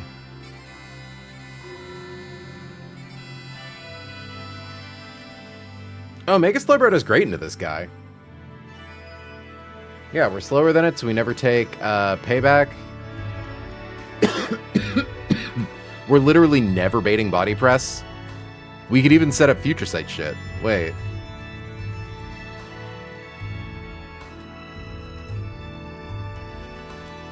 Oh, we could set up Future Sight shit to Horse Plinko Zoroark. I don't know why I said it like that. 24%. Yeah, shit, we even always get put into Grass Knot range. Look at how much damage that does, too. Okay, hold on. Mega Slowbro proving clutch once again. Yeah, we just gotta give them both Surf. Export. Import.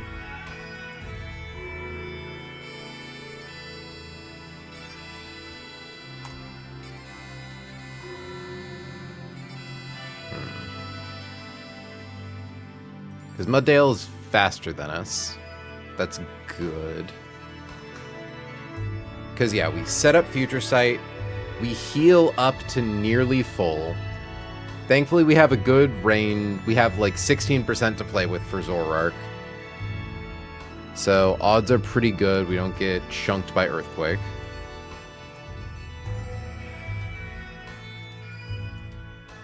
I mean, out of curiosity... We could get Braviary for Always Hurricane if we wanted. That is also an option here.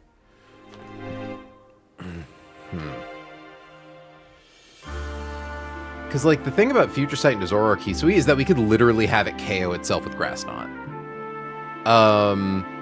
Like, Future Sight hits it, knocks it down to Focus Sash, and I'm pretty sure 238 divided by 8 is 29.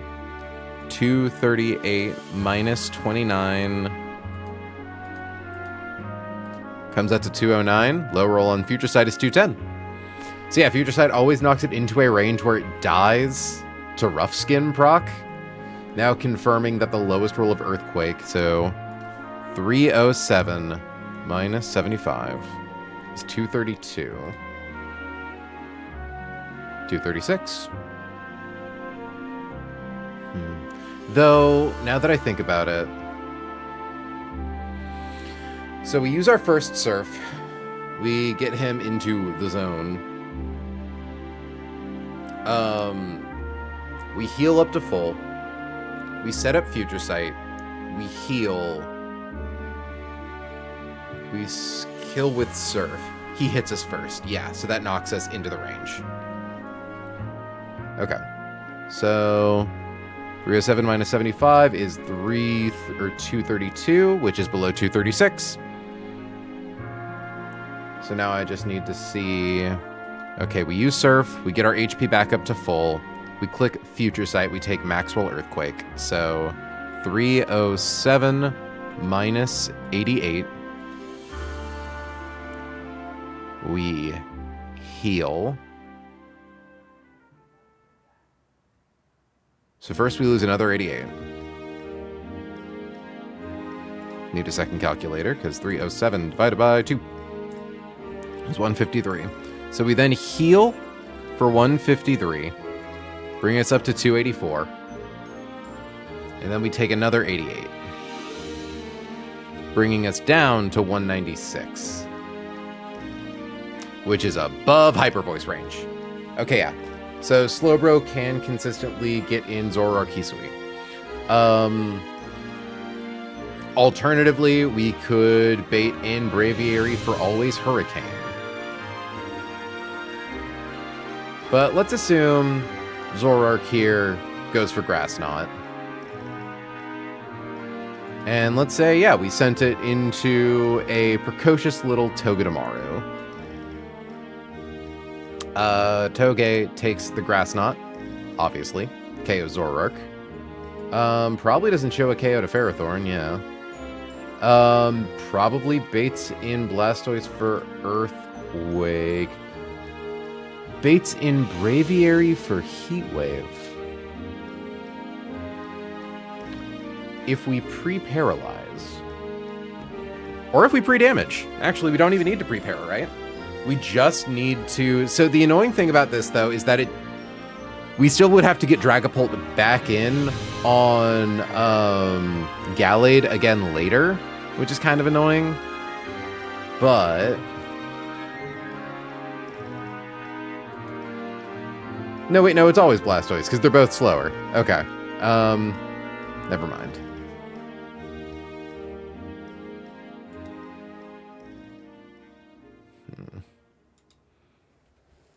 Togi's able to get off some free fake-out damage into Blastoise for funsies. Oh, wait, this is Assault Vest Togi. Let's assume no Assault Vest.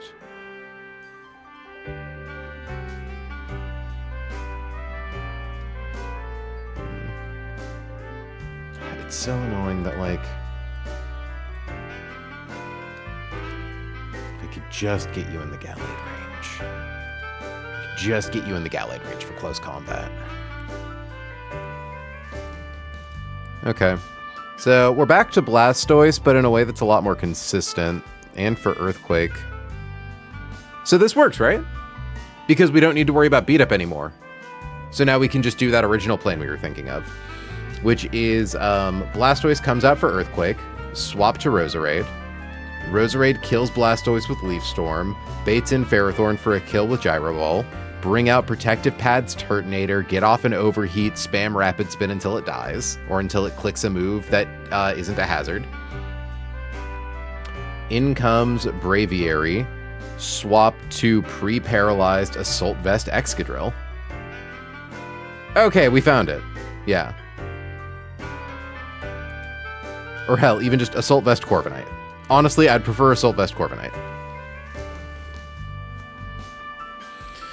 Okay, let's try this again. So this is Cool Trainer Carolyn. So we are no longer using Houndoom. I don't think there are any level ups here that matter, since Turtonator should already be level 95. Yeah.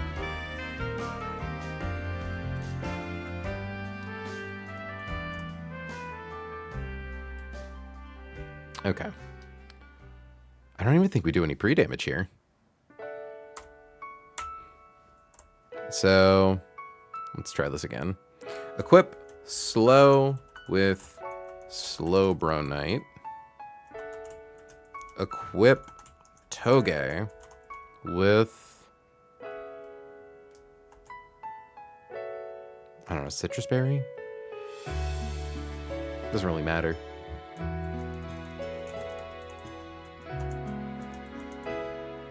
Actually, now that I think about it, Togedemaru could fake out Blastoise to get its HP low enough for Latios to kill it with Draco Meteor, but we don't need to. That's, again, we're putting a hat on a hat. My new favorite saying. Which I think I started saying because of like a Dropout YouTube short. This is the second time I come into a stream and this song is playing. At least this time I know no one died. What is... Oh no. Hopefully not my streams. I don't think I've put on... is this song literally just called like Emotion?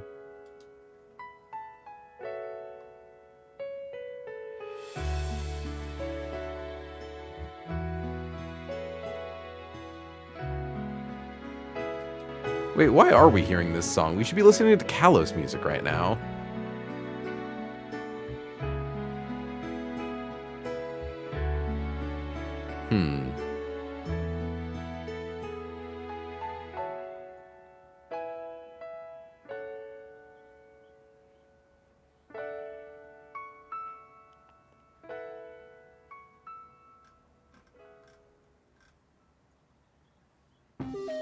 There we go. Honestly, I do just kind of want to like listen to a loop of the Kalos power plant for a while. I'm gonna pull that up because it's such a banger. Oop.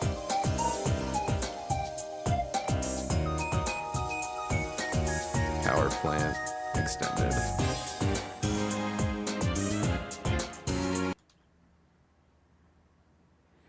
Why is it that Oraz is the only like game that has like hour-long extended things? Ooh, hold on. What's Route 15? Undeniably a good song that makes me think of rainy times, but it is not rain right now.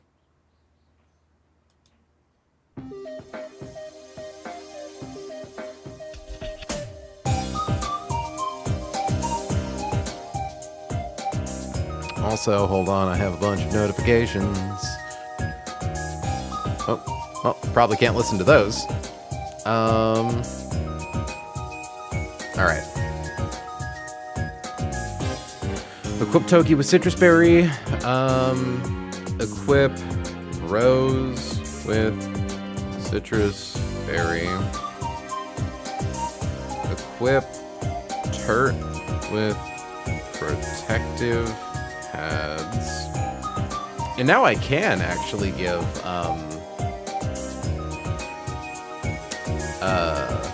Dragapult the Choice Band.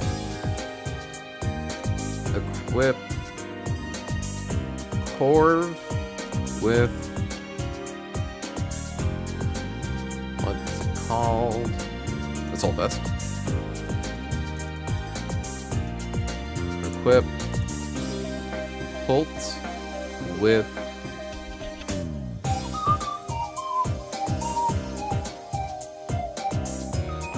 equip Pult with Choice Band.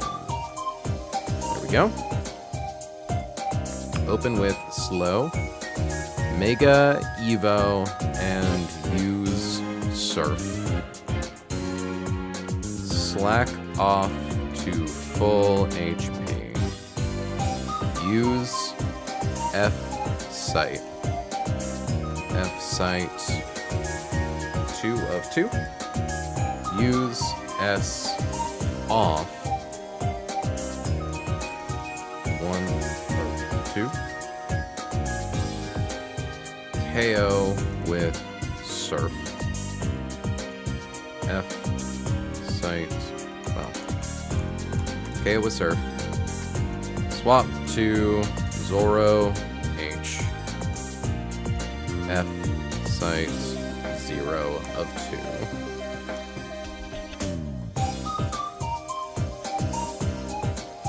Swap to Toge.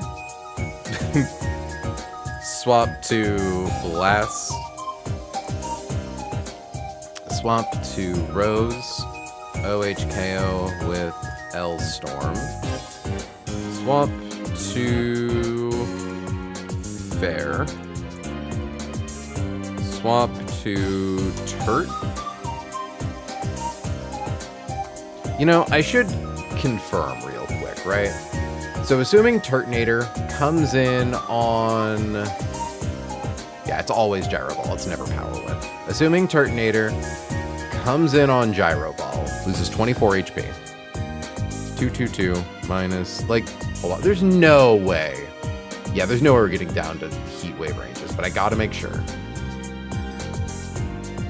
So 222 minus 24 comes out to 198. And then assuming we click Overheat and we min roll, 272 minus 218. Okay, and then we use a Rapid Spin for 10. So that's 1, 2, 3, 4. So we would be at +4 speed on the last possible turn. No. 5. We would be at +5 speed for the last possible turn it could click Gyro Ball for damage, which would come out to 71. So 98 minus 71 comes out to 127. Yeah, that's above 47. Cool. Swap to Turt. Use Overheat.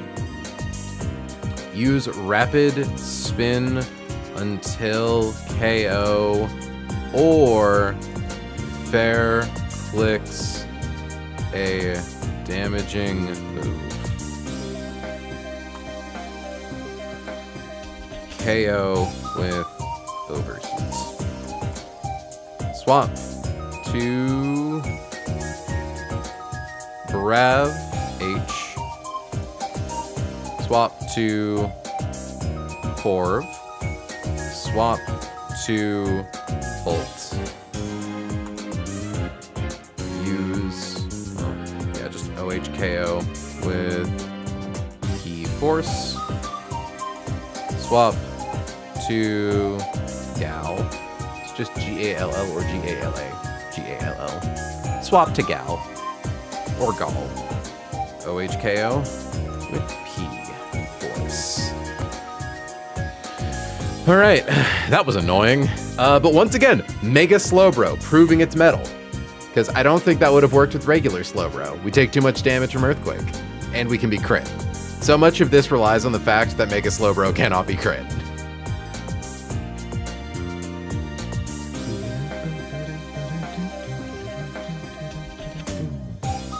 Confirming that Grass Knot does in fact make contact. Yeah.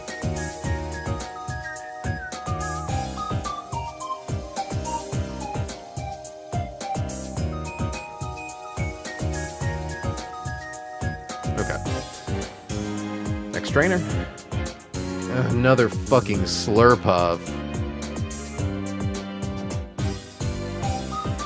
I assume, yep, Sticky Web, Focus Sash, Unburden, Endeavor.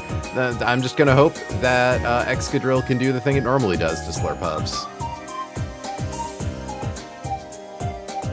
Rapid Spin plus Iron Head. Yep, we're slower than it. It always sets up Sticky Web turn 1. Oh, how I love you, Excadrill. Do we only need Metal Coats? No, we need at least Life Orb. It actually has to be Life Orb because we can't do choice items. Okay.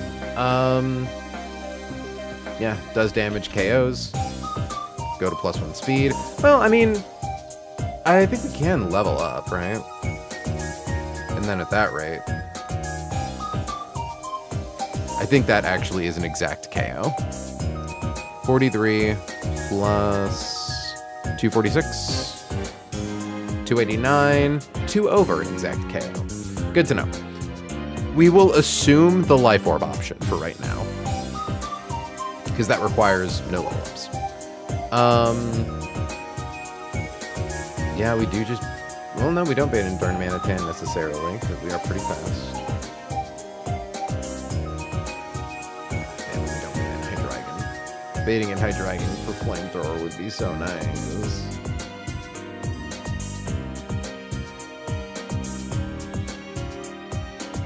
Oh god. Fucking Choice Specs Pokemon. Oh wait, no, we don't bait it in Darmanitan because we fast kill it with high horsepower. And we don't bait in Chandelure because we kill it with fast high horsepower.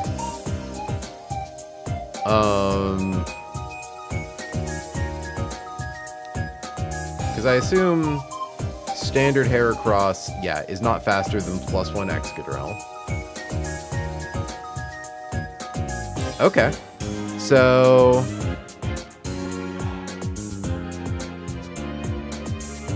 the annoying thing is that Gleescore probably wants to get off. Oh, wait, no, hold on.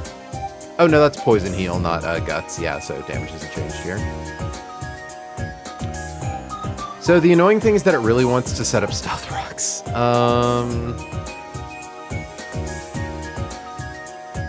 Need at least Mystic Water to kill with Urshifu, but I think this is a Hidden Power Ice type situation, right?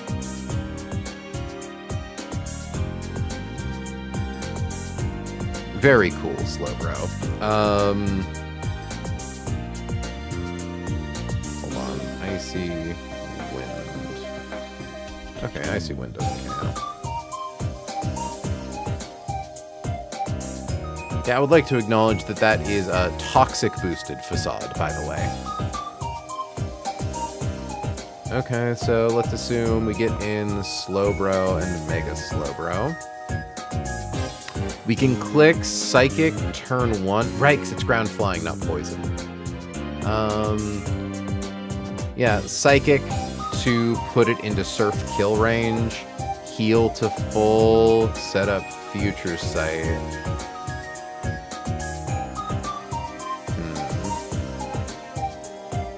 No, I don't think... Well... Yeah, because we're asking for trouble there. We're basically begging for Chandelure to come in, and we can't get around it because Shadow Tag, and we don't have access to Jet Shell. Yeah, and standard Slowbro takes too much damage. Even if we were to give it, or Shed Shell would get knocked off if we gave it that.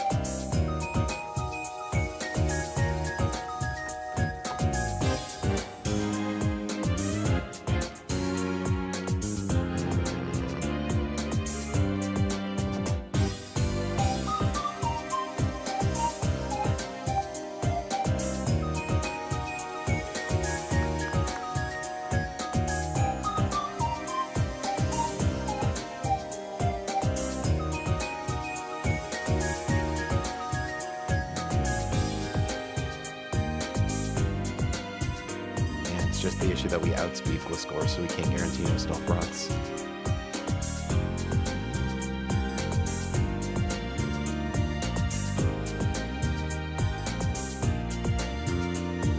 Shadow Tag, Choice Specs.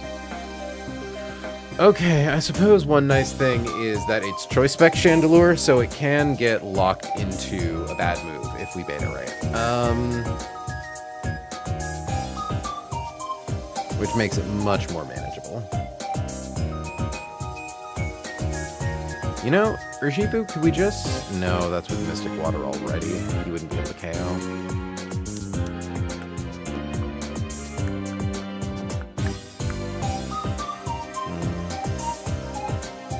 I mean, if we finally scaled Fake Out back onto Sneasler, which we do need to do for Victory Road, we could also kill Slurpuff.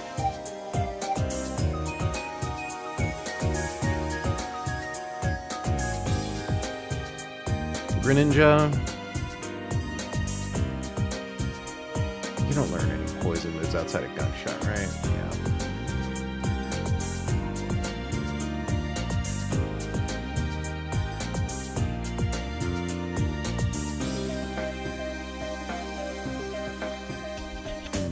Well, okay, who can handle...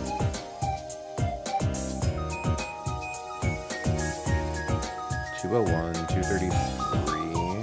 Okay. Urshifu could maybe come in and bait Hydreigon.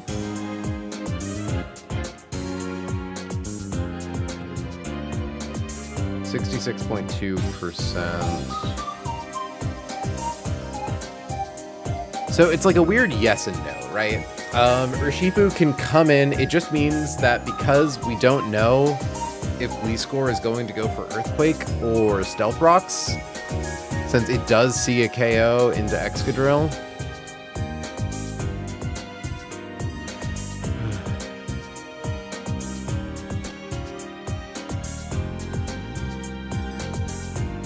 I wonder, actually. Yeah, that makes sense. Even though it's quad super effective, its base power is so much lower than Surging Strikes.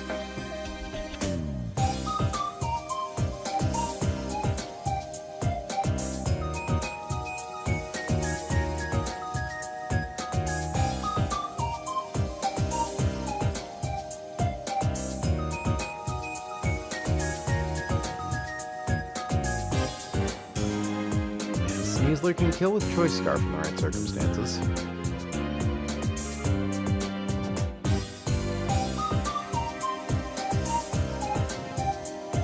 Facade and knock off. 20 PP. 20 PP. Not great.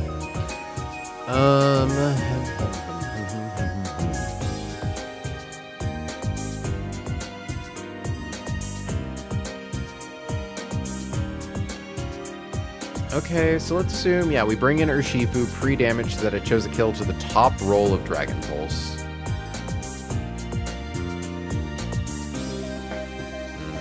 Dark Pulse is actually really problematic here. Well, because my first thought was, oh yeah, we'll get in Primarina and we'll just do like a Draining Kiss kill. But Dark Pulse can flinch. So we kind of need to be faster than it. Which Sneasler can do. Just without the smooches.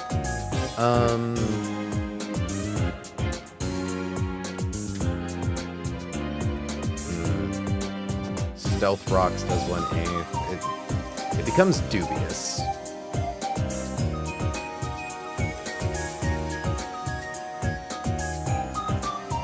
Let's assume we give it a black belt.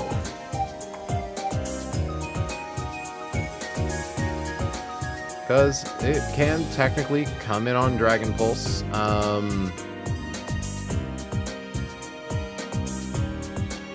we ever have to worry about Flamethrower? Yeah, potentially.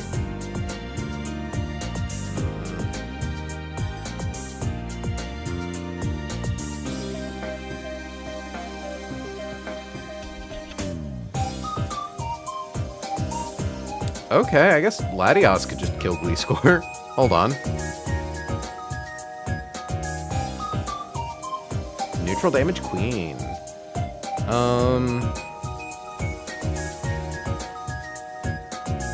We can teach you Icy Wind. I don't think you can kill with that,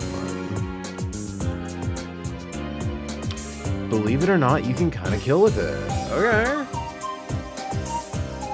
Oh, but you're barely faster than Hydreigon. Okay, so let's say we go with, because in theory, if we're faster than everything, if we kill with Icy Wind,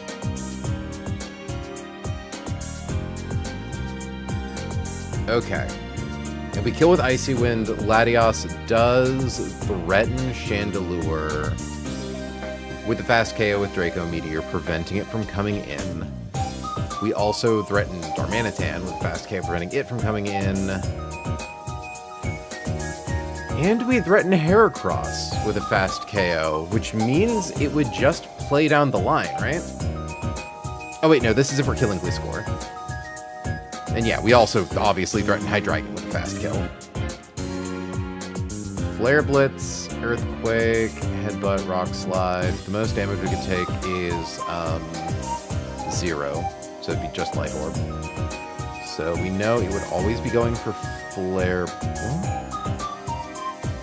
Hold on a second. Because if we have Life Orb, we can just chain kill. But then, how do we deal with you? You're just a little too fast. Yeah. I think we're like on to something here, though. Okay, so assuming you're going for Flare Blitz.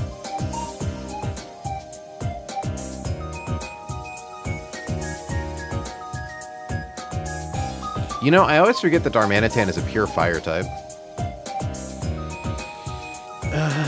Latios, what if we gave you Surf?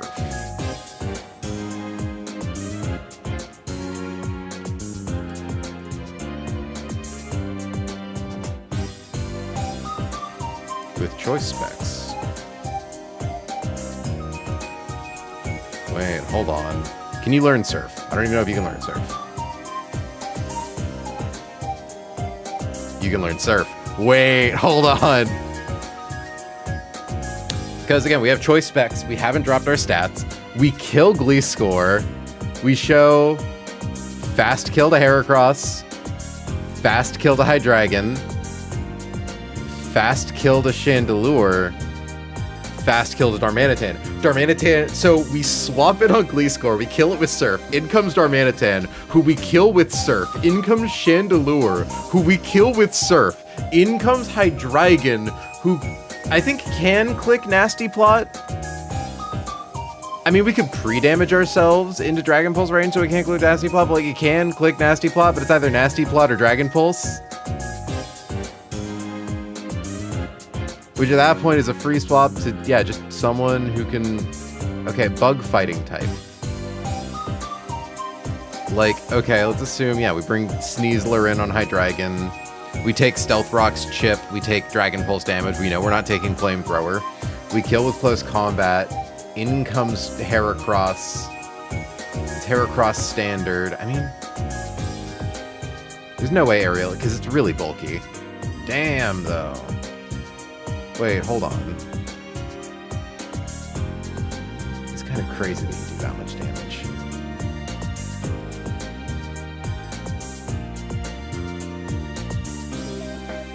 You know who has Infiltrator and Fly? Dragapult. Don't even need Life Orb. This is such a funny line! Wait. Yeah, Hydreigon goes for Dragon Pulse. We bring in Sneasler. We live. Crit Max will Dragon Pulse. We're fine if it Nasty Plots. Yeah, and then the last thing in is Heracross, who goes for close combat or pin missile, or you can go for pretty much anything, right? But I think, like, yeah, Dragapult coming in on Skill Link Rock Blast. Ooh. We do have to... Okay, we have to add a single extra pivot, because if rocks are up, then we could die... No, we could just get a Citrus Berry. We don't need boosted damage to kill with Fly. We can just get a Citrus Berry to account for rocks damage. Oh, this is so funny. This is awesome. I love this. Yeah, I think that's it, right? That's the line, gamers. Latios, you're so funny. Choice Spec Surf. Yeah, it wipes them all out. Fire Blast, Shadow Ball, Energy Ball, Hidden Power Ice, no priority. Flare Blitz, Earthquake, Sand Headbutt, Rock Slide, no priority. Okay.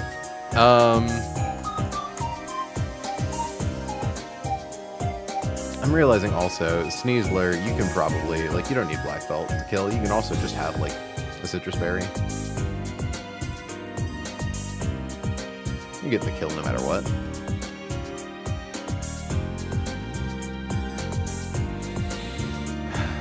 Okay. Equip Exca with Life Orb.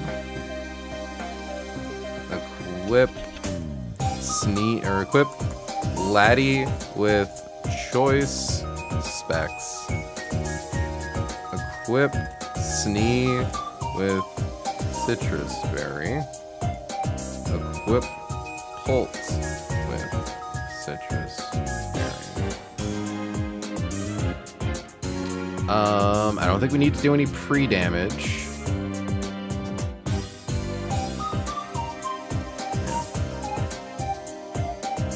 Yeah, literally nothing.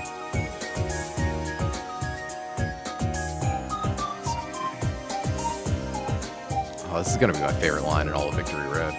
Open with Exca. Use our spin. KO with I head. Confirming +1 speed, life orb Excadrill, threatens fast KO on Darmanitan, threatens fast KO on Chandelure. Hell, even if they came in, that just means I get to kill them for free, right? Yeah, so it's always going to be Gleescore, and it's always going to be Earthquake after 2 ticks of Life Orb. Well, Earthquake or Stealth Rocks, but Stealth Rocks is fine in this line. Swap to Bliss. Swap to Laddie. OHKO with Surf. Swap to Darm. Just confirming Darmanitan. You have, yeah, Sheer Force Life Orb, because of course you do. And yeah, Shadow Tag, Choice Specs, and nothing on Chandelure. I'm just making sure there are no gimmicks. Swap to Darm. OHKO with Surf. Swap to Shan. OHKO with Surf. Swap to Hider. Hey there. Swap to Snee. OHKO with Combat. I should confirm Sneasler taking Stealth Rocks damage. 272 divided by 8 is 34. 272 minus 34 is 238 versus Dragon Pulse max roll is 229, yeah.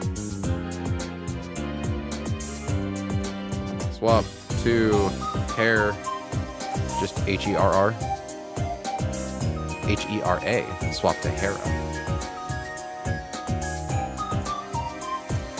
Swap to Pult. OHKO with Fly. Guess confirming close combat, pin missile, rock blast substitute. Yeah, nothing here. Fucking Infiltrator, baby! Funny ass move, or funny ass ability. Okay, and then we just have to teach Laddie Surf. Teach Pult Fly.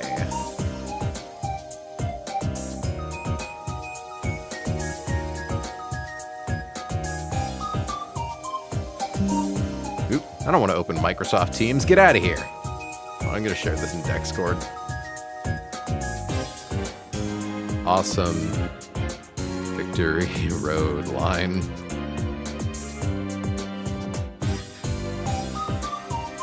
Good job, Gladios. Very cool.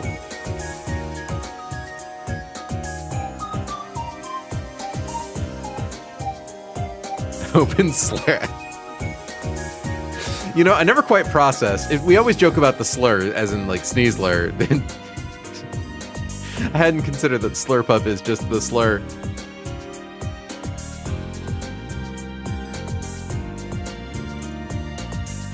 Okay, notation system. I like when Snee kills with P-Jab. Makes me giggle. Maynard. Alright, chat, also, I just want you to know, like, the entire time we're doing these, I am L posing.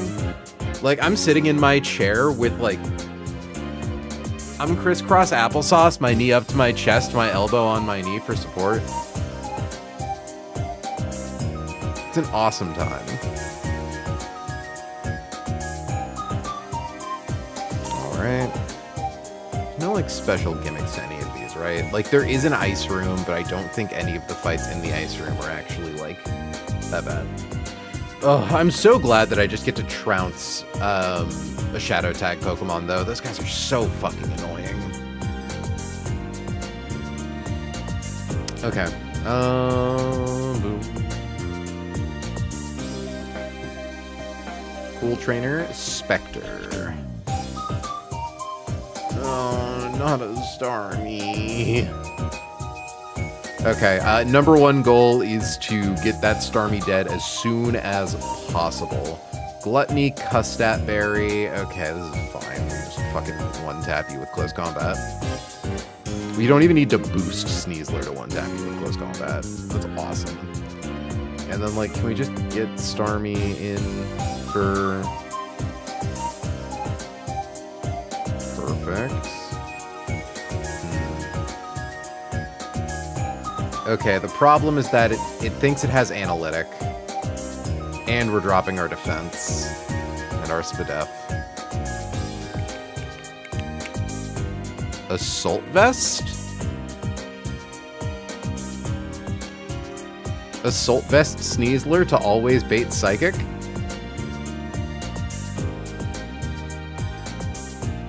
And then we just one-tap this guy? Drop our defense by 1. Drop our Spadef by 1. And then Starmie comes in, and even if it thought we were faster than it, it still only sees a kill with Psychic? Easy. Thank you, Sneasler, for being absolutely fucking busted. Okay, so Starmie comes in for Psychic. Oof, not even Pult can outspeed this thing. Curse you, minus speed Pult. Hum.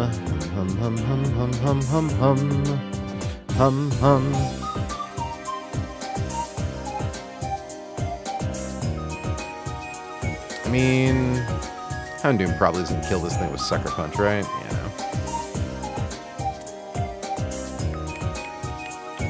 Yeah, no, Starmie, despite being so fast and so specially offensive, isn't actually that frail.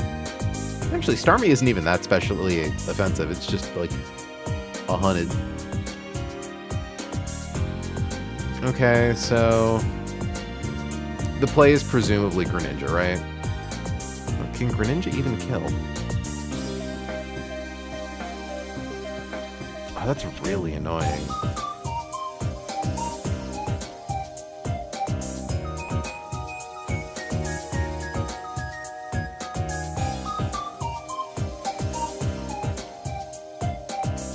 Sceptile almost outspeeds natively.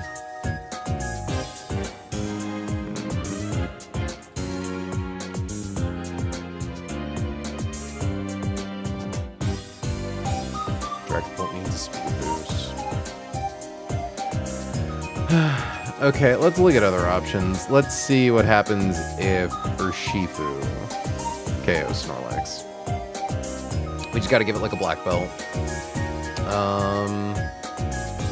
Let us get Salamence in for Draco Meteor or Dual Wing Beat.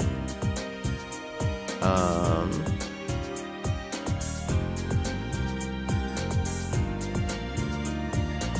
have a Fairy Rock type.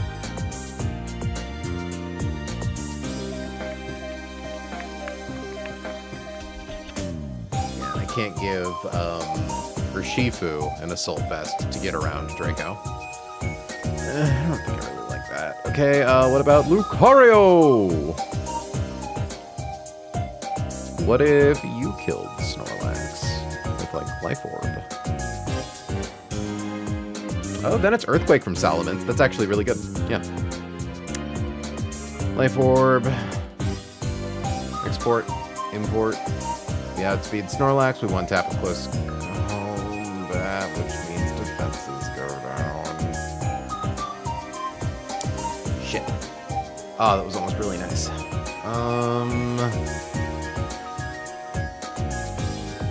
Yeah, those are our best fighting types.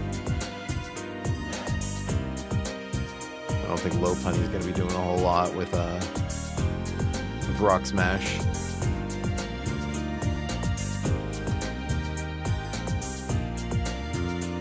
it's like, ooh, yeah, wait, Latios coming in on... Really, Salamence? Yeah, no, really, base 110 speed Pokemon exist solely to fuck over Latios and Latios if they aren't plus speed.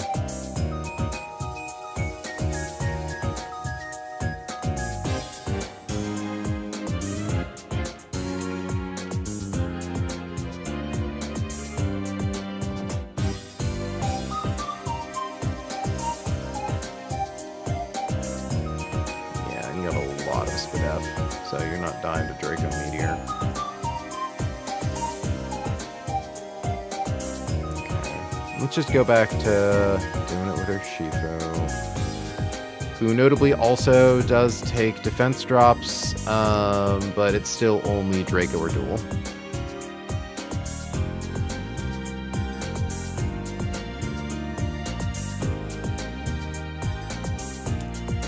I think it's kind of good into that.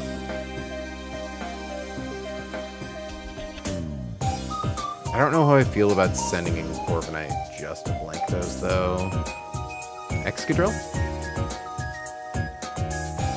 Fire Fang does too much. Because, like, I would love to be able to blank those and then bait Earthquake. But I suppose, what am I really baiting? Oh. Yeah, because Dragon Bolt can't actually get in on Earthquake anyways. I have to remember it's a ghost type, not a flying type.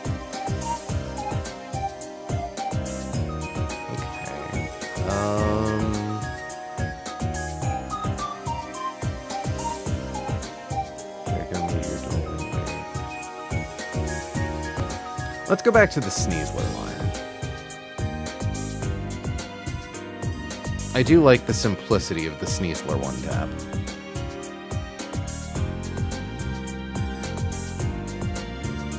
Where is she?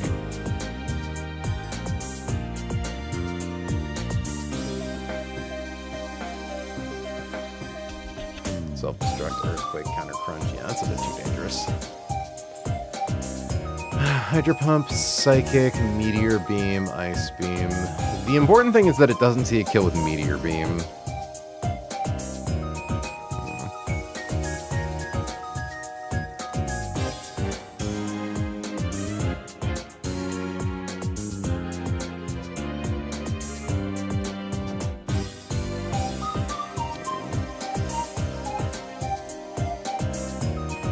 Okay, Kecleon, good kill.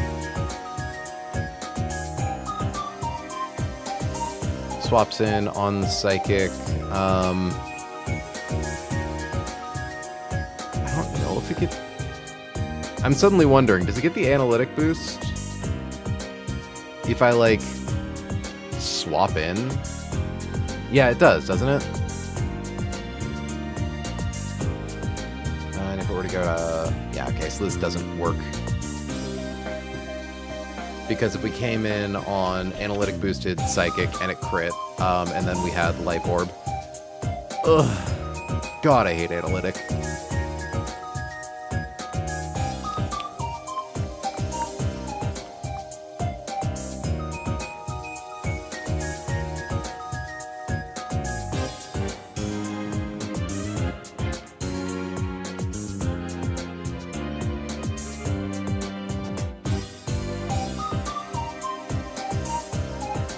Doom Suckers for 53.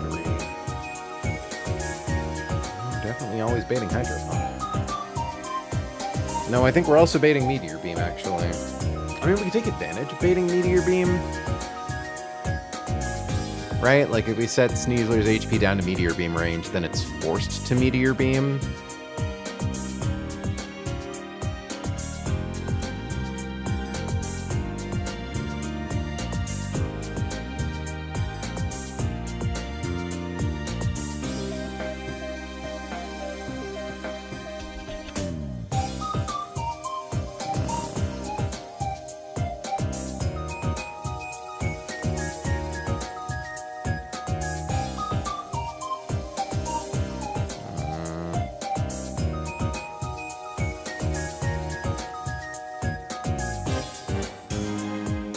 I assume regular Gyarados probably dies to that.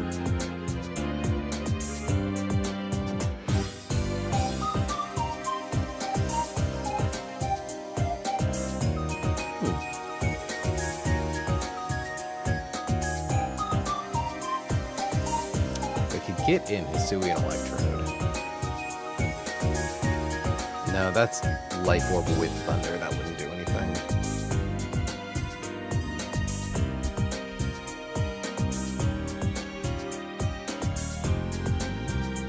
I could force an Ice Beam, I think. No, I don't think I can force an Ice Beam. Oh, God. This fucking guy.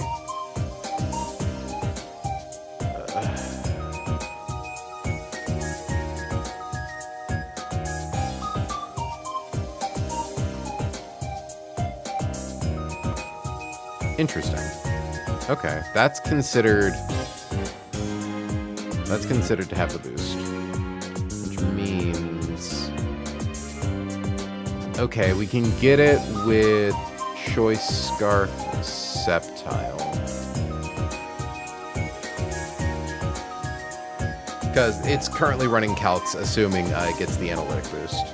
So yeah, if we were to come in on Hydro Pump or Psychic, we would be fine, we would always live, and then presumably afterwards we're always baiting in Salamence for Dual Winged, because nothing's outspeeding us. Well, Salamence for kinda anything. Okay. Corviknight can similarly kind of come in on anything and then guarantee bait Fire Fang? Well, Draco Meteor Dual Wing beat Earthquake Fire Fang. How much damage do you do? That seems like a lot. Because it's like, oh shit, this thing has a Life Orb and no Sheer Force. We could, in theory, have it KO itself through Life Orb damage.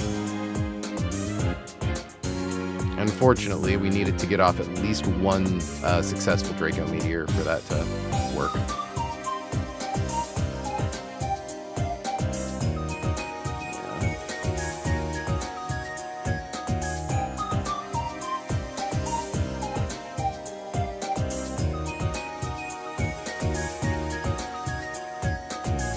There's literally no limit to what move it could go for.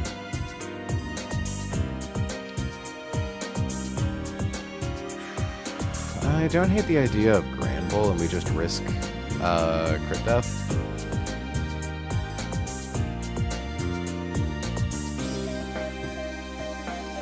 Oh no, I would ideally like something that baits Fire Fang.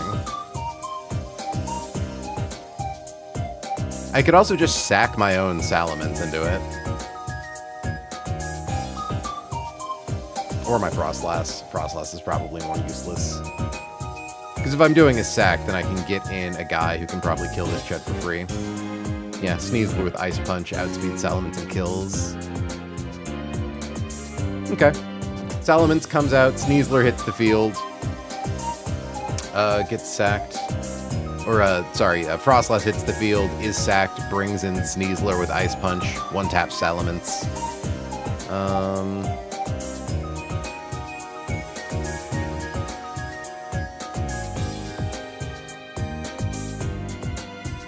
Hex, Recover, Will-O-Wisp, Seismic Toss. It doesn't see an out damage. I wouldn't be safe why.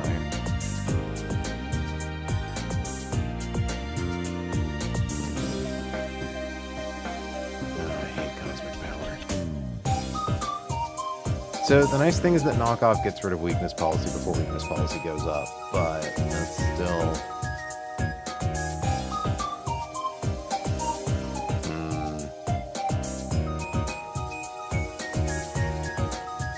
Cosmic Power is a +1 to both stats. Raises the user's defense and special defense by 1 stage. Yeah.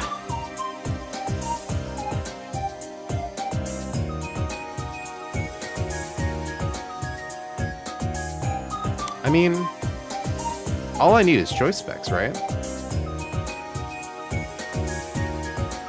We could also pre-damage Sneasler such that it always shows a kill to Meteor Mash. And then we're fine, right?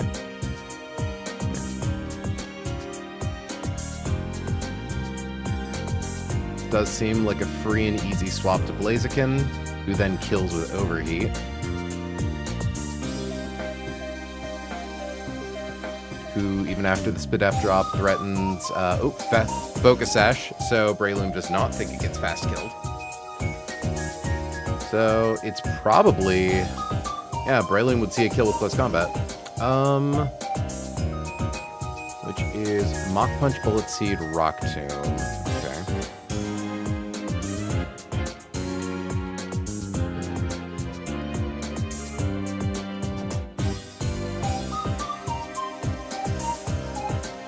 I think we go to level 94. Go to level 94, give Blaziken a Citrus Berry. We only ever show kills to close combat, which guarantees a free swap to Zesty Little Ghost type. Or, hell, Dragonite, who takes CC, and then, because it has Focus Sash, it doesn't think to go for Mach Punch. Hold on, does Dragonite actually outspeed, though? No, I don't think it does. Yeah, barely. Oh, wait, that's only a level 92 Dragonite.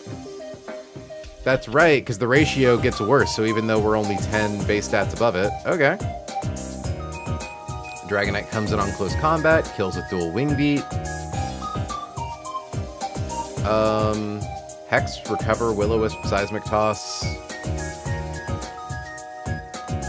Who beats this chud? Primarina?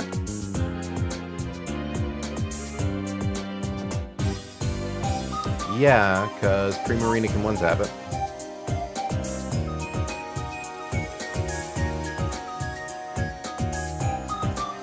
Assuming Prim swaps in on Seismic Toss, can't crit. Hex, 2 Hex taps, doesn't kill us. We outspeed Sableye. With Pixie Plate, we 1-hit KO. It requires we sack Frostlass, which is, you know, unfort, but I don't care. I'm sorry, Karaya, we weren't going to get much use out of you. And honestly, sacking Karaya to save Thess, none of you in chat understand what's happening, but I do, and that's all that matters. Unless there's like a safe way to get Sly back in against Salamence. No, because then we would risk getting in Breloom, and we want the tempo control. And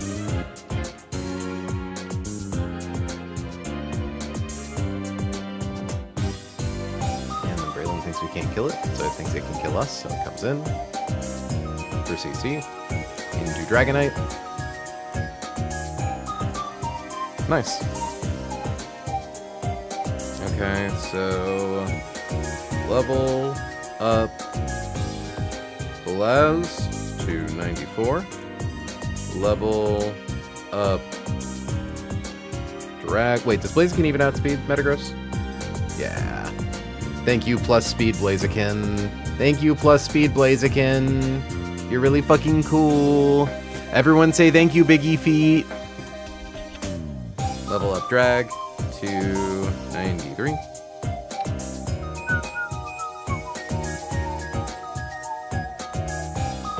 Citrus Berry.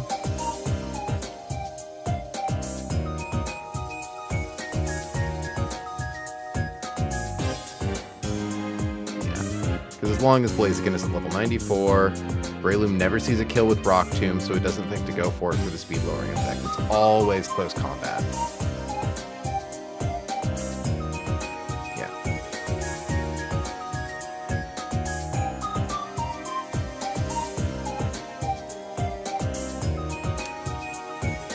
Okay, hold on, because I do need to figure out if Sneasler's pre-damaged. Does that fuck with Sceptile? +1 speed. Spadef -1. No. Yeah, we only need to go to 76%, so it's still always Hydro Pump or Psychic. Good. Yeah. And it's always Starmie because it's the only thing that outspeeds. Free damage. Snee to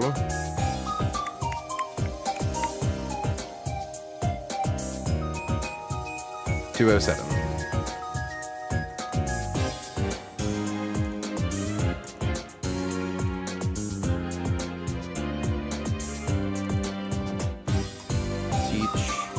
Snee, I punch. I think that's the only thing we need to worry about here. Confirming, full HP, Sceptile, does kill Snarmy. Nice.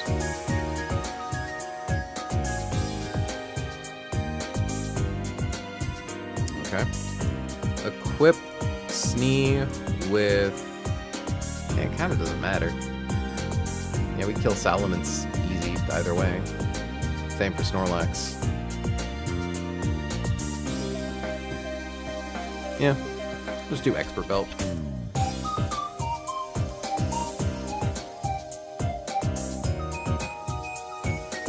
Confirming Expert Belt doesn't... Good.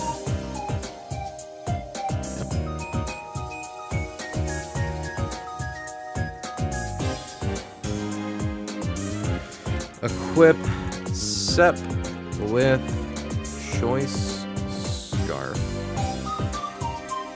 Equip Frost with TM37.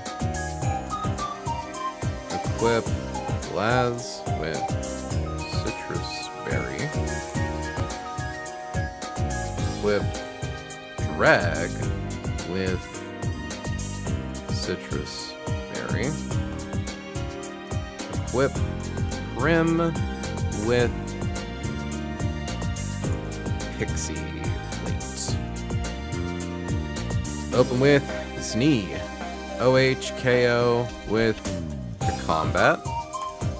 Swap to Star. Swap to Sep. OHKO with L-Storm. Swap to Sala. Swap to Frost to Sack to Snee. OHKO with High Punch. Technically, it's just a regular KO since it takes Life Orb Chip. Swap to Meteor. Swap to Laz. OHKO with Overheat.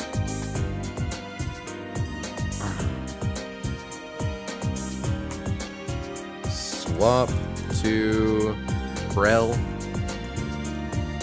Swap to Drag. To HKO with D Wing Beat.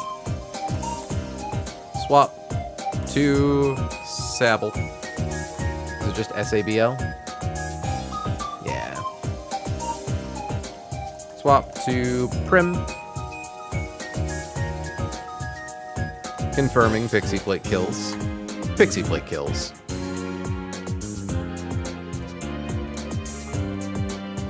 Confirming Magic Bounce does not stop us from killing. This Pokemon is unaffected by certain non-damaging moves directed at it and will instead use such moves against the original user, i.e. Spikes, Stealth Rocks, Sticky Web, Toxic Spikes, yeah, things like that. We're good. It reflects status moves. OHKO with M-Blast.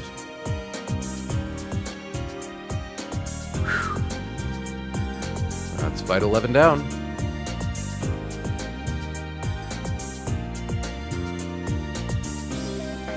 I'm sorry, how many fights did we do today? This one, this one, this one. Yeah, we got 3 fights calced out today. Go us.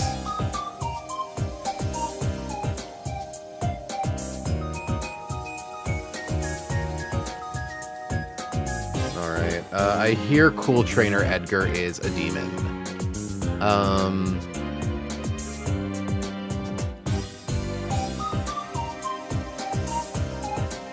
Sneasler, you don't learn Rock Tomb, do you?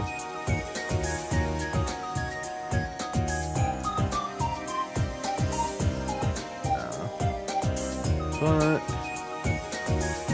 248, I assume, yeah, Mega Aerodactyl can drop a rock on this guy. Hell, if we wanted to be ambitious, we could probably even set up Tailwind, couldn't we? No, it's highest damaging moves are Focus Blast and Solar Beam. Okay.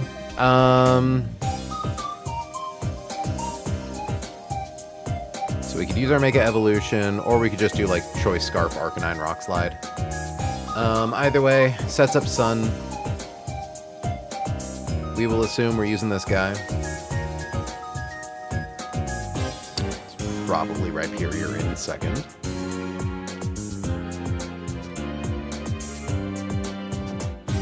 Damn. Okay, we could pre-damage to get in Lilligant, but it's either Solar Blade or Close Combat, so I don't like that. We could guarantee Close Combat with Arcanine.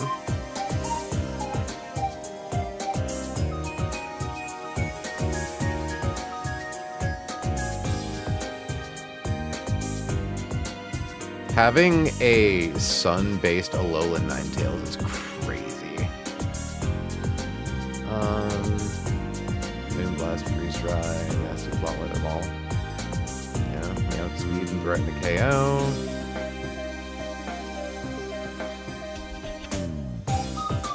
Yeah, this fight might be bloody.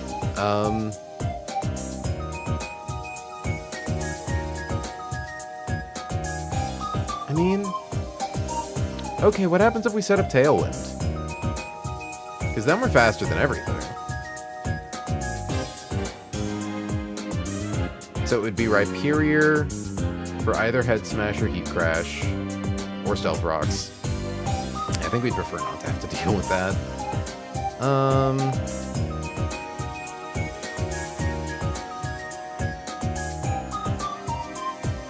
Let's turn off Tailwind. Who natively outspeeds this guy? Greninja probably can't do a lot with Surf in the Sun. Spadef of 115. Jesus. It's like Omastar could get off a really boosted Power Gem. Okay, let's go with Choice Scarf Arcanine for right now. Let's see this one. So we Rock Slide, we bait Close Combat. I don't think we have anything that could outspeed this with the Choice Scarf. Yeah. It's pretty demonic.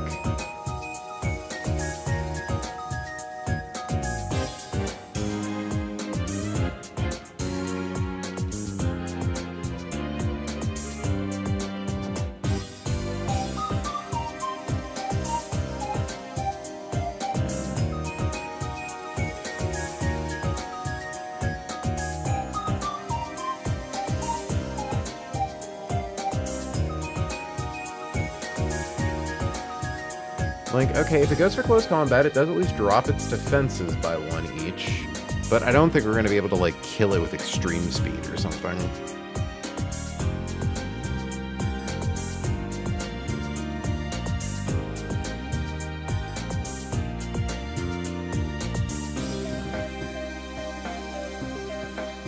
Okay, what if we did a PP stall?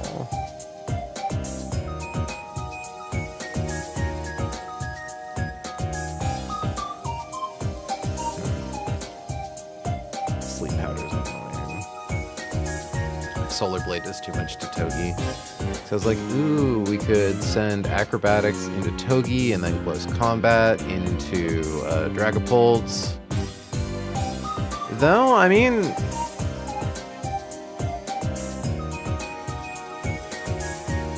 Maisie with Leftovers does probably bulk this, right?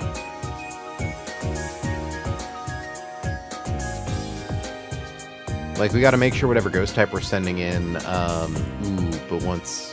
Okay, no, it's still Acrobatics after the fact. Yeah, no, I think I'm liking the idea of sending this into Maisie.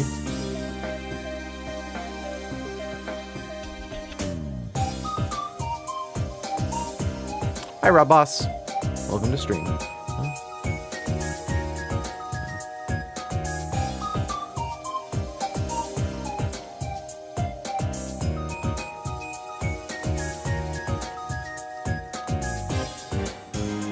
Though it does only have 5 close combats. Though I do think Solar Blade is at least a contact move.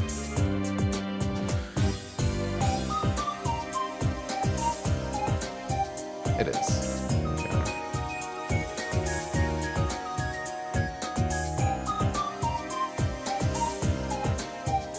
Because Arbok, I don't think, has any Pokemon with Chlorophyll.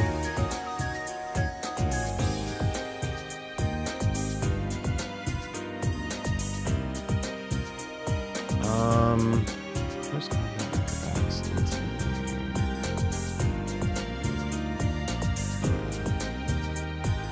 okay, is it possible to guarantee bait Solar Blade?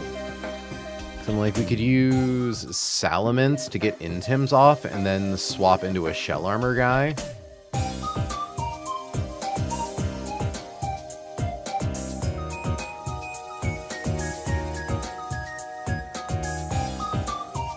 Like, okay, if she's going for close combat.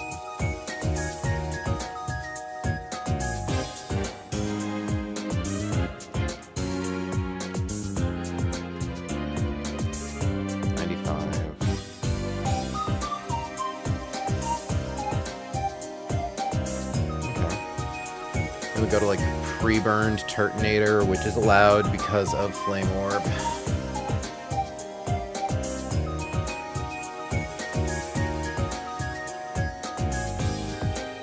Okay, let's see that.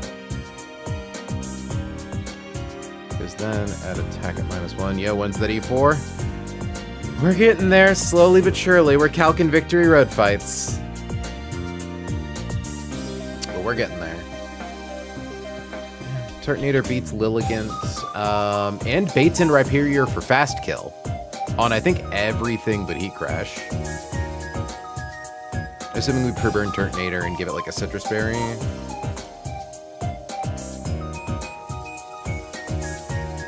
Like, attack -1. We'll take like an Acrobatics in close combat, but we're fine after that. We heal up. So then it's always either Head Smash or Earthquake.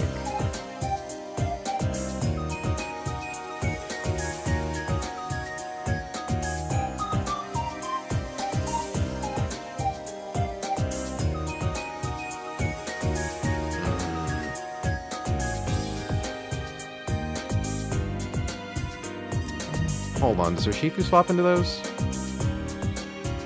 Urshifu does swap into those.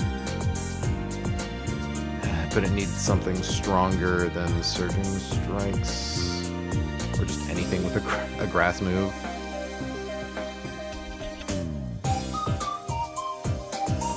Torterra. But Torterra doesn't have speed. Unless we gave it a Choice Scarf. Use our second Choice Scarf for Torterra, of all things. Comes in on Head Smash, kills with Giga Drain, heals back up to full. Presumably, it's then Ninetales in for... Oh, I hate that it's not always Freeze Dry. But it could be Nasty Plot.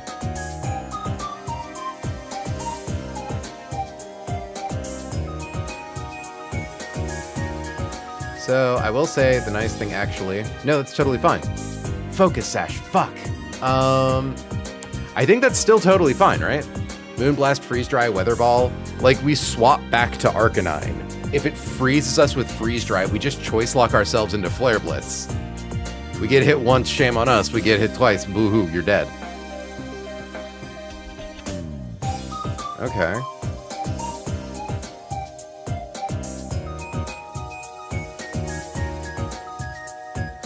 Yeah, like, okay, let's say we swap in on Nasty Plot.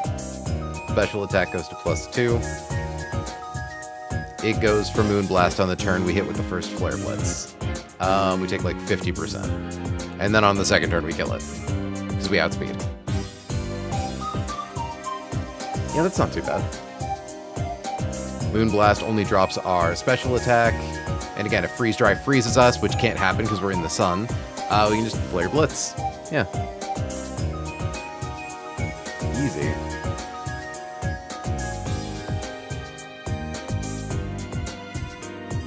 Okay, and at that point, we would threaten Venusaur. No, we wouldn't actually, because Chlorophyll. Venusaur would come in first for either Earthquake or Solar Beam.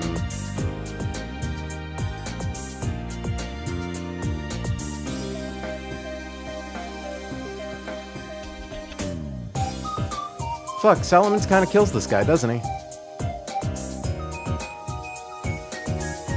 80 or 58%. 51%. I don't know. Solar Beam, Earthquake, Weather Ball, Growth. I think we can handle this with Dragonite. Dragonite actually probably chain kills. Because Goodra's in the back. Well, I don't know. I don't think we can one-tap Goodra with Draco Meteor.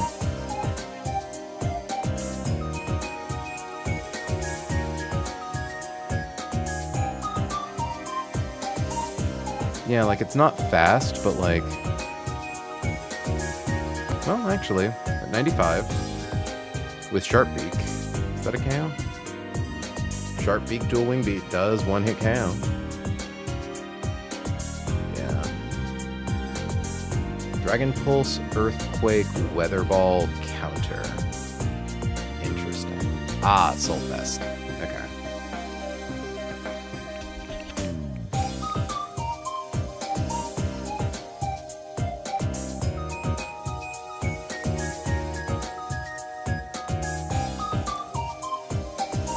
Arena? Draining Kiss doesn't quite do enough.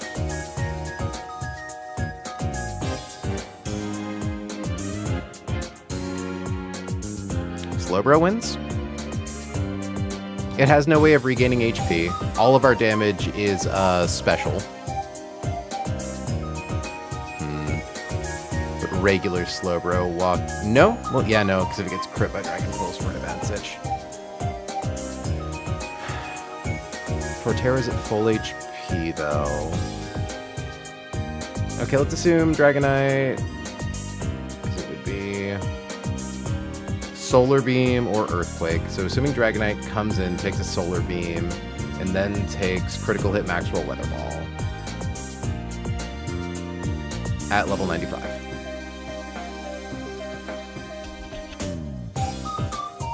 $286 minus 86. Minus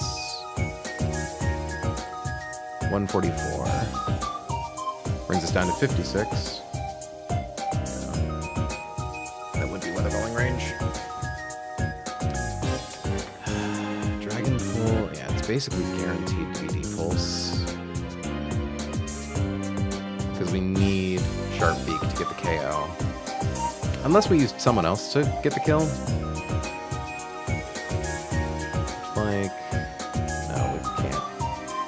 And damage boost. Can we even be faster than that with the speed boost? We can. Ooh, Venusaur has Life Orb.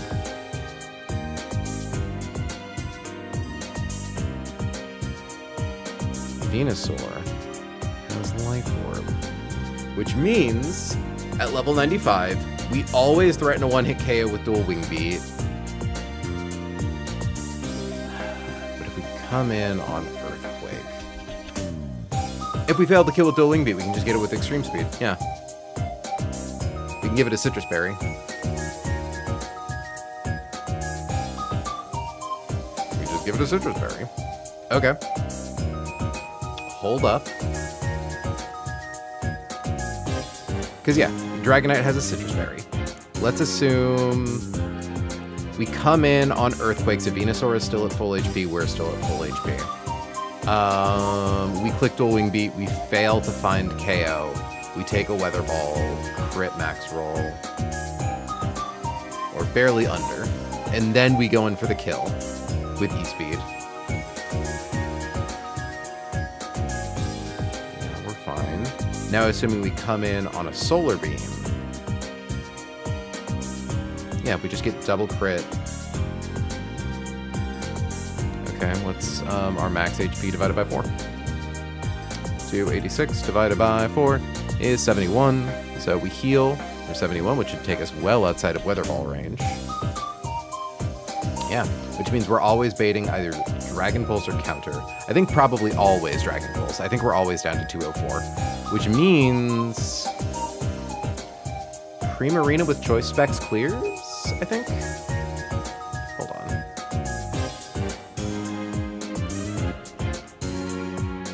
Choice specs. That 2-hit KOs with Moonblast. We come in, we take crit Earthquake.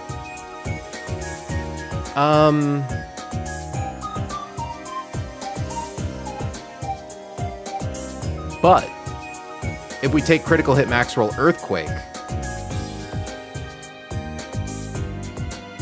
we at least got off 1 Moonblast. We're slower than it, so it's like, oh shit, we could die to Earthquake. It's never clicking Weather Ball, so it's always either Earthquake or counter, which means free swap back to Dragonite, who I think sinks the KO with Draco Meteor. Because, let's see, that's 128 plus...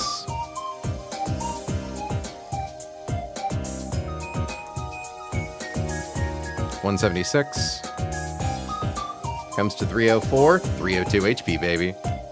Holy shit, we found a deathless line? We found a deathless line here? I'm stunned. I'm stunned and surprised. Yeah.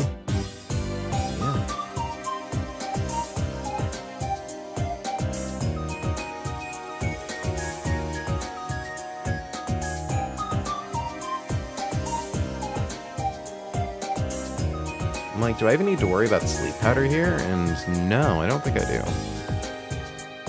It goes for either close combat or sleep powder. We swapped to Salamence. The only thing that matters is pre-burning Turtonator. Turtonator takes 2 ticks of burn damage. Always baits in Rhyperior. Wait, no, that's a 3-choice line item. Or, 3-choice item line. Choice Scarf, Choice Scarf, Choice Specs. I don't think we're necessarily doomed here. I think we just gotta be a little smart. Oh, Ice Punch on Dragonite. Does 53.6. So, how much do you do with Pixie Plate? 46.3?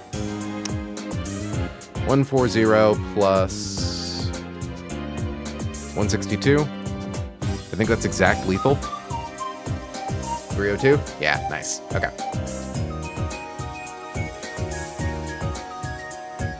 We don't need to worry about counter on that last turn. Okay, yeah. I guess... Arcanine with Choice Scarf against Charizard. Turtonator shows fast kill to Rhyperior. So Rhyperior goes for that. We swap in Torterra. We Giga Drain back all of our HP. Bait in either Freeze Dry or Nasty Plot from Ninetales. Free swap back to Arcanine. KO with 2 hits of Flare Blitz. Yeah. Damn, that was a fun one. I'm surprised that took 20 minutes. Oh, that felt good. Hold on, I got Zelhana.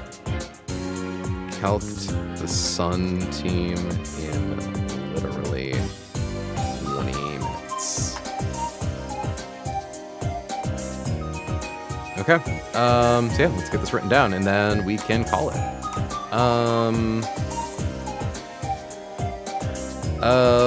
I guess level up, drag to 95. Turt's already going to be level 95, so it's fine.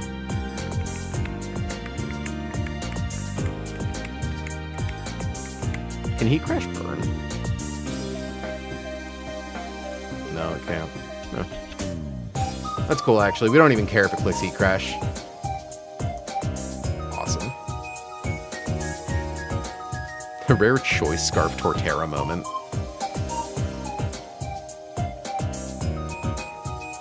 Level up drag to 95.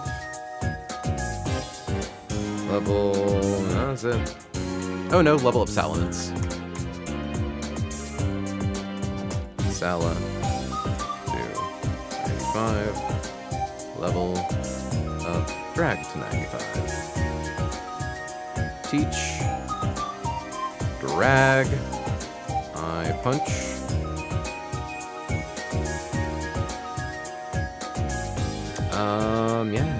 Oh, pre-burn turret.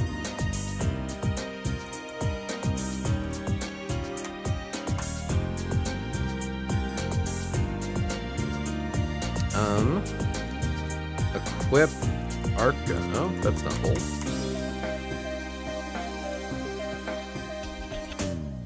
Equip Arca with Choice Scarf.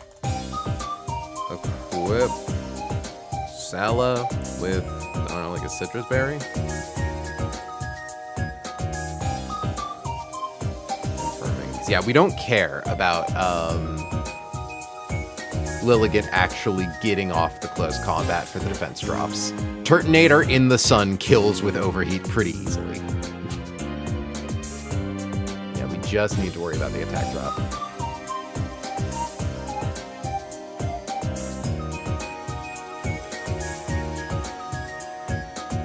So if Salamence were to swap in on Sleep Powder, it'd be fine. Yeah, so fuck it, we'll give Salamence Citrus Berry.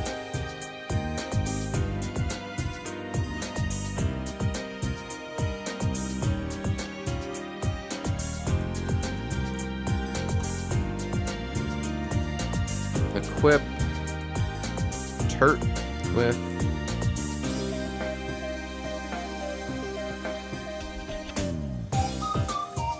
Citrus Berry.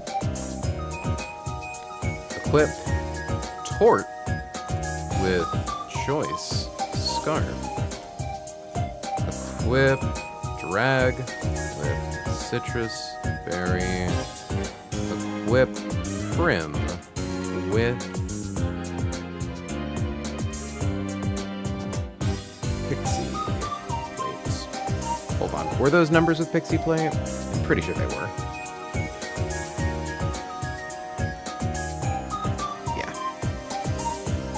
140 plus 162, yeah.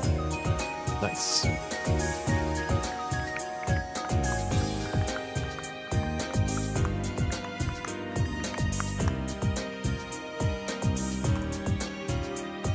Okay. Open with Arca. OHKO with R Slide. Swap to... Is it just Lily H? Or is it Lil H? It's a Lil H. Swap to my girl Lil H. Swap to Sala. Swap to Turt.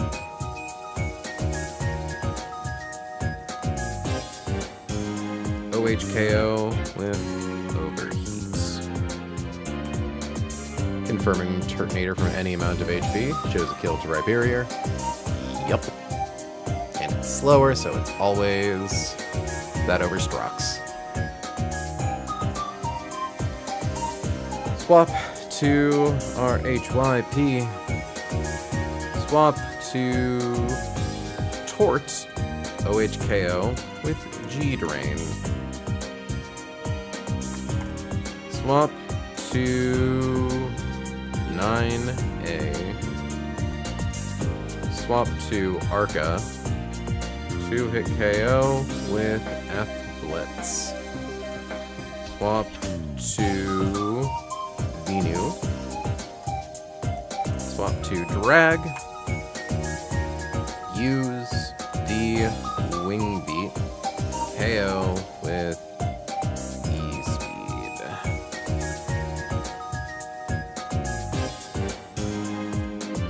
Swap to Good. Swap to Prim. Use M-Blast. Swap to...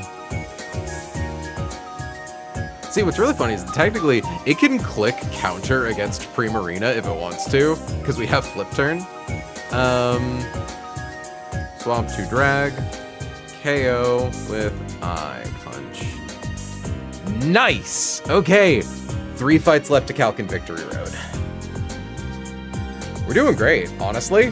We had a really slow start today with that first fight, but like, we fucking booked it. All right, now time to fight the guy who got lost. For whatever reason, there's a guy afterwards, and like, the Victory Road is filled with Wally, Vito, and nothing but cool trainers and also triathlete Darren. Who let him in here? Do we have enough people to justify a raid? Kinda. Let's see if, like, one of my small stream buddies is live. Oh, Honey Garlic Fishbones is up. Yeah, fuck it. Honey Garlic Fishbones. Did I spell that right? Yeah, probably. Hey, cool. All right. Yeah, no, that's fucking... I mean, I say it's 12 fights calc. We technically don't need to worry about the first 4 because we already ran those. But yeah, that's fights 5 through 12 figured out. And most of those weren't even too bad. And we only have 1 planned sack with Frostlass. Okay, and Walrein. I'm feeling good. June is going to be when E4 happens. Because, like, what you all have to realize is that it seems like we're making no progress right now. We're getting all these fights done, and then we're going to have a stream where we get, like, 4 fights done, have a stream where we get 5 fights done. April's going to be really, really slow and gish gallop and try to do everything in her power to delay doing fights because she is scared. And then we have, like, 5 fights that we get to do at a massive level advantage. And then it's the Elite 4. Shit, man. What the fuck?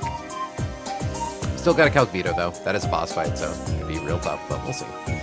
Until then, folks, thank you so much for joining me. I have been April. She has been May. You have all been incredible, and I will catch you all tomorrow morning. Have a good night, y'all. Sending out raid.